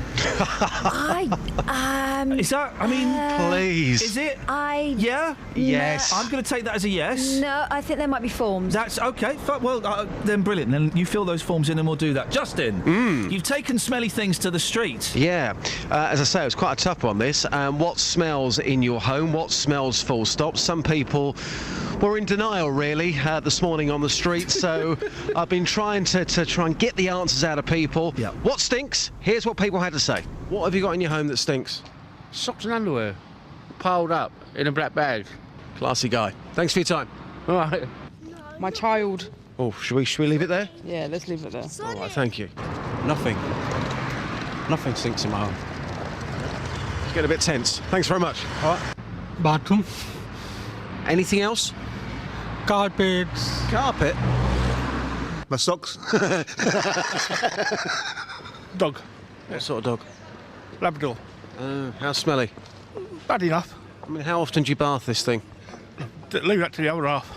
Top man. Loving your style. Thank you very much. Yes. Cheesy, maybe. Cheese. You got cheese? Yeah. Carlson, how are you today, sir? I'm fine, thank you. Lovely to meet you here on the streets. Carlson, what have you got that stinks? What I've got that stinks? A job. No comment. No comment. Parents. Wow, your parents smell? And you're admitting that? Yeah, of course. You're a bad person. Madam, what stinks in your home? Well, alcohol. I could smell alcohol. Whose alcohol's that? Is that a spiritual thing or? Spiritual. It's the person, the people above. They're alcoholics. Oh, blimey. Turned a bit dark, this. OK. Thanks very much. That's all right. God, they must be at it if they can smell it downstairs. Incredible answers this morning. Absolutely staggering. One of the greatest sounds in the world, Justin, is empty bottles being either thrown into a bottle bank or in, like, a recycling bin being put out first thing on a Sunday morning. It's a great sound, isn't it? So right. It's a great sound. Beer bottles, wine bottles, whiskey bottles. Or carefully and quietly put into your neighbour's bin. Yeah, we go. We've all done that. Hey, does anyone else feel naughty about putting stuff in other people's bins? Yes. Yeah. Even if it's a bit of paper, you walk in along the side of the road, you see a crisp packet, put it in the nearest bin. Yeah. Still feel bad about it. There's a great episode of Curb Your Enthusiasm where Larry David puts something in somebody's bin and the bloke goes mental. What are you doing? I'm putting the trash in the bin. It's my bin!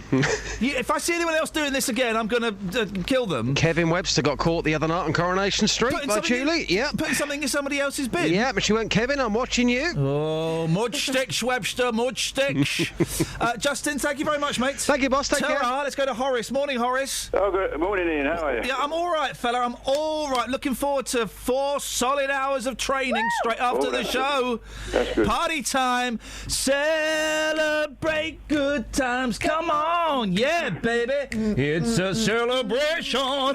Celebrate good. What have you done today to make you feel right? I've had 4 hours of training after my show. What have you done today to make you feel right? I've taken notes and not drawn any rude pictures. It's never too late to train to make you feel right. Gonna sit there like a good boy, taking notes and pretending that I am listening. What have you done today to make you feel right? When really I'm not. I'm begrudging every single second of having to be there. What have you done today? No, I'm only kidding, guys. I'm only kidding, guys. I'm really looking forward to it. Really looking forward to that. Well, you might have to celebrate what I'm about to say. Hey, go on, Horace. What's happening, mate? Well, hang on 1 second, Horace. Important thing. Will I get in trouble for that last 30 seconds? No, because you didn't mean it, did you? No, I was only joking. It's only a bit The embarrassing. rest of the show you'll get in trouble for. The rest of it, yes, thank you. Horace, please, we haven't got much time. Get to the point. It's flowers. Huh? Flowers. What? When Henrietta's making bread, when she's making bread in the oven, yes, with the McDougal's flowers, yes, it's a lovely smell. No, we're doing what smells horrible, Horace. Oh, blimey! I was misinformed. Thank you. Sorry. Travel news for beds, cards and bugs. BBC Three Counties Radio. On the M25, it's slow after an accident at junction 18 for Chorleywood, with delays from junction 19 for the A41 at Watford. In Hatfield on the A1M southbound, it's slow from junction 2 for Welham Green to the M25 at South Mims. And on the M1 southbound, it's also looking busy from junction 12 for Flitwick to 9 for Redbourne. In Luton on Crawley Green Road, that's been closed in both directions between Abbots Wood Road and the A505 because of an accident involving a car and a motorbike. And in Aylesbury on the A41 Friar Ridge Road, that's busy between the Oxford Road roundabout and the A413 Walton Street roundabout. And in Haddenham on King's Cross, that's very busy between Churchway and the Aylesbury Road. Samantha Bruff, BBC Three Counties Radio. Mudge sticks, Webster. Mudge sticks. Don't know why that quote is in my head, but it is.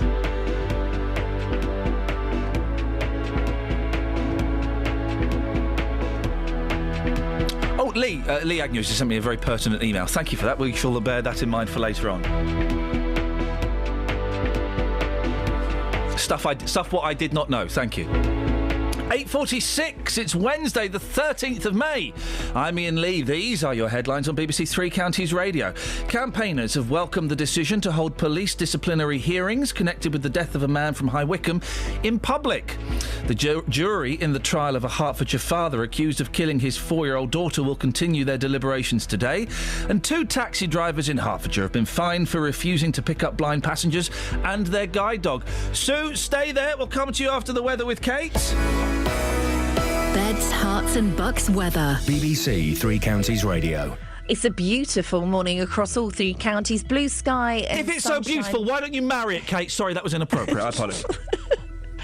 Yes, we have blue sky and sunshine, perhaps a bit of cloud bubbling up a little later, but that's going to melt away this evening once we get past the latter stage. We're looking at a maximum temperature of 17, maybe even 18 Celsius, so really pleasant day on the cards. Overnight, it is going to get quite chilly, not quite so beautiful then, as the temperature's going to drop right down into the low single figures. Temperatures down to around 4 or 5, but as the night progresses, we'll see the cloud move in from the south. Things could actually get a bit milder as we head through to dawn. The cloud arrives tomorrow morning on Thursday, and with it some rather wet and windy weather. Won't want to marry that, as it really will be disappointingly cold as well. The maximum temperature just 12 Bit like my Celsius. wife. Please don't tell her I said... And that's your forecast. Seriously, don't tell her I said that. Saturdays on BBC Three Counties Radio. It's going to be fresh, bright, lively and relaxed, hopefully summery. Mike Naylor. It's the 13th annual Stotfold Steam Fair. That lovely smell of steam. Oh, my word. Right on cue, Pam. Saturdays from 2. We have 3 octaves of handbells. Absolutely packed here. Mike Naylor. Unique, original and different. Saturdays from 2 on BBC Three Counties Radio. Remind me never to play that trailer again. Flipping heck, that whistle just set my ears off. I'm not joking. Well, that's my tinnitus banging large for the next week. I had to whip my headphones off. Flipping heck. Blimey, Sue.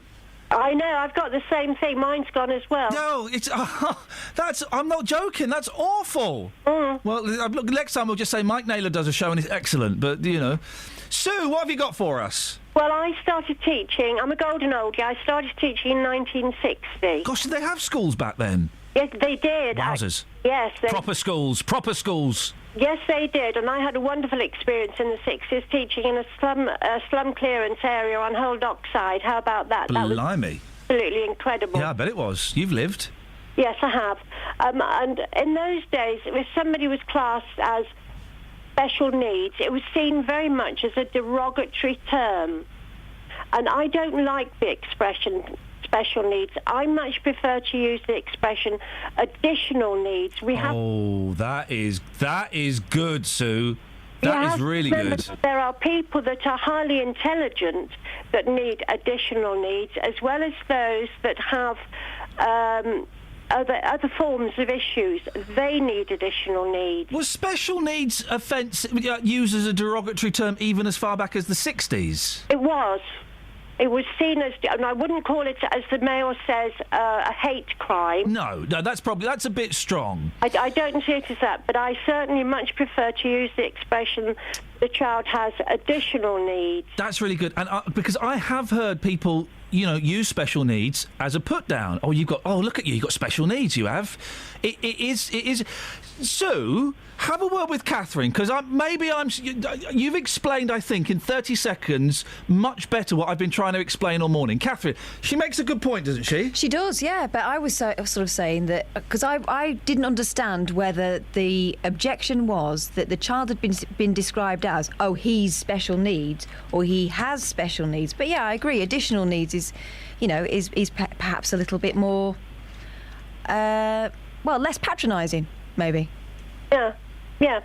It gives I just feel special, and nowadays it's the wrong word. I much prefer additional needs. But do you know what? I mean, we're examining it overly, I think, maybe. We've spoken to a number of parents of children who have additional needs, and they don't mind special needs at all. As long as the child's getting the attention and the help they deserve and they need, and it's said with the best of intentions, they just think it's just words. Yes, I know. I appreciate that, but this is my personal. Yeah, no, I think it's dismissive to say it's just words, because words can be very, very damaging. Well, I know that. I mean, with my long-term memory, I remember being bullied when I was at school at 4, and I can remember what the child said, and I can still see her face. Yeah.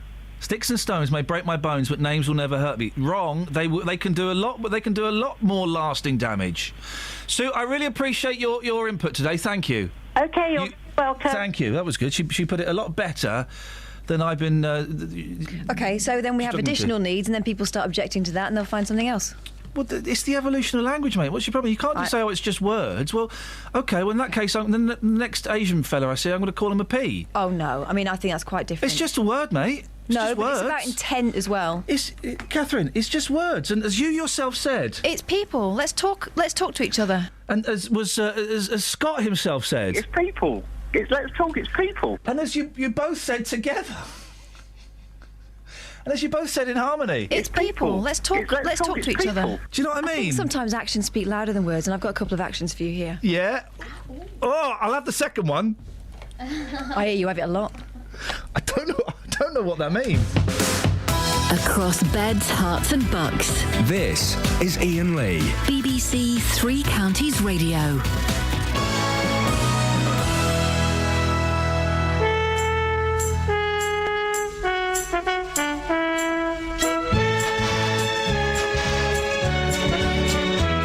There once was a wealthy man who had a wonderful idea to bring children from all places with all kinds of faces together into a sailing ship. There were 40 boys and girls.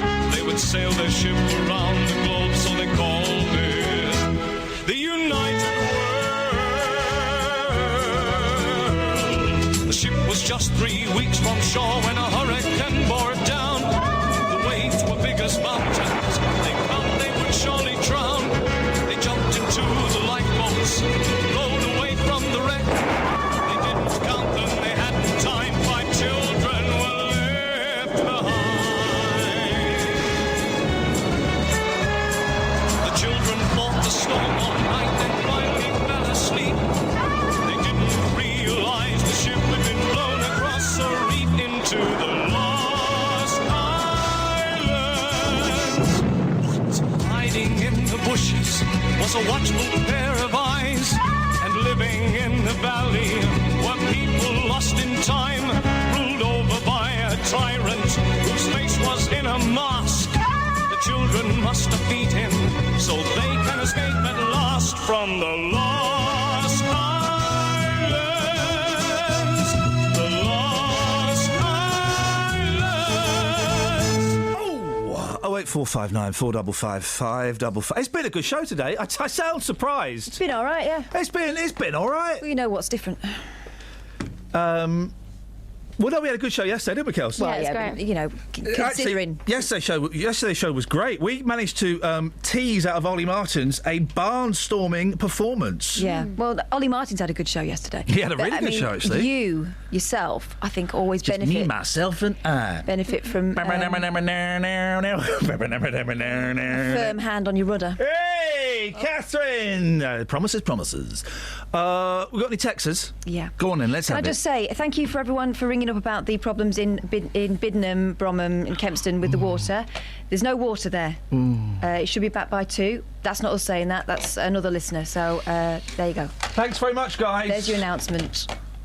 We're the BBC, it's what we do best. Well, you know, I can only take so many phone calls telling me the same thing before I have to buckle to public opinion. And much as it pains me, I've just done it. Man on the run. Right, listen. Man on the run. Man on the run. So there's a criminal, there's a crook, there's a man wanted by the police. What for? He's on the... Make something up. Theft. Right. He's wanted for theft. Same man, he's 19, he's a boy. He's wanted for theft. He's on the run. This is exciting, OK? He doesn't want to get caught by the fuzz. Oh, who doesn't? Who does, even? It's smarts. He's on the run for 2 months. Must be tired. Thank you. Do you know why he gave himself up? I know. I just want a Greggs without looking over my shoulder all the time. I completely get that. I love a sausage roll. I had 2 sausage rolls yesterday. They were 90 pence each. £1.80 worth of pure Greggs dummy. It was beautiful. No idea what that meat is. Don't care. I don't care. Delicious. I loved it. Who is this fella, Greg? He's a genius. Whoever he is, he's a flipping genius. He's a master baker. Hey, mate, don't be... Oh, no, fair play. Let's have the Texas. All right. Now, there is the lady from our local Chinese, says Gillian Welland. It sounds like the start of a joke, or a, what do they call it? Not a euphemism, not a pun, a limerick. Always asks for... The lady from the local Chinese is often seen on her knees. No, that's not. When asked why she's there, she said she don't care. I'll have a number 69, please. Nice. That's not bad. That's not bad, is it? Look, Jonathan's enjoying that. I made that up on the spot. That's not bad. You can't tell. I mean, you're like Panameres, aren't you? That's not bad. The lady from our local You try Chinese. making a limerick up on the spot. It's really hard, and to make it filthy. I mean, funny. Sorry, carry on. She always asks on the phone for us to make sure our golden retriever is behind closed doors before she agrees to deliver, says Gillian Welling. So we don't know whether it's true that it's a cultural thing with Muslims, as was argued in court. Or Asians in general. That they don't like dogs. But we do know that the lady from the Welling Chinese don't like... I'm going to make a film called The Asian Persuasion, and it's about Asian people being scared of dogs. Who wants to watch it? There's another one here. If that's true, Ev says, there are a lot of non-Muslim Muslims walking around Luton with huge dogs. Saying they haven't got a problem with it. Oh, well, They've we got don't know. these great big We don't know dogs. if they're Muslims. I don't think. I think it's nonsense, and I think the court did too. Yeah, well, it's... I've got to say, guys, we've... Do you want to end on a low? Yeah, sure, why not? Yeah, let's cool the audience down before Jonathan's show. That sounds like a good idea. OK, this low comes to us... Make him earn his money. This low comes to us courtesy of Adam in Hemel. Morning, Adam. Smelliest thing in my house? No, I'm scared. Go on. Me cutting the cheese. Oh, for goodness sakes. I mean, we've done so well the past few weeks at keeping it above the belt, apart from, obviously, the limerick about the Chinese lady. But we've done so well, and then... What was that fella's name? Adam. He's banned. He's banned from listening for the rest of the week. All right, Ads? Travel news for beds, cards and bugs. BBC Three Counties Radio. In Luton, on Crawley Green Road, that's been closed in both directions between Abbotswood Road and the A505 because of an accident. In Aylesbury, on the A41 Friarridge Road, it's looking busy on the speed sensors between the Oxford Road roundabout and the Walton Street roundabout. And it's also busy in Beaconsfield on Amersham Road. It's slow from Magpie Lane to the A40 London Road.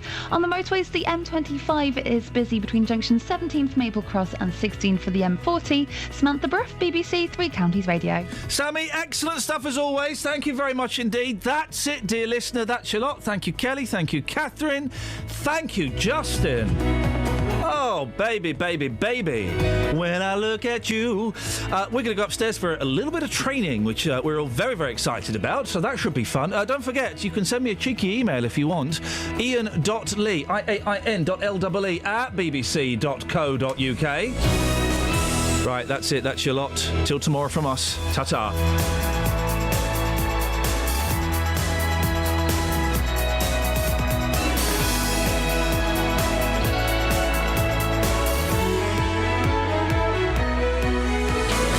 Local and vocal across beds, hearts and bucks. This is BBC Three Counties Radio. Thank you, Ian. Good morning. Welcome to the JVS show. I'm Jonathan Vernon Smith.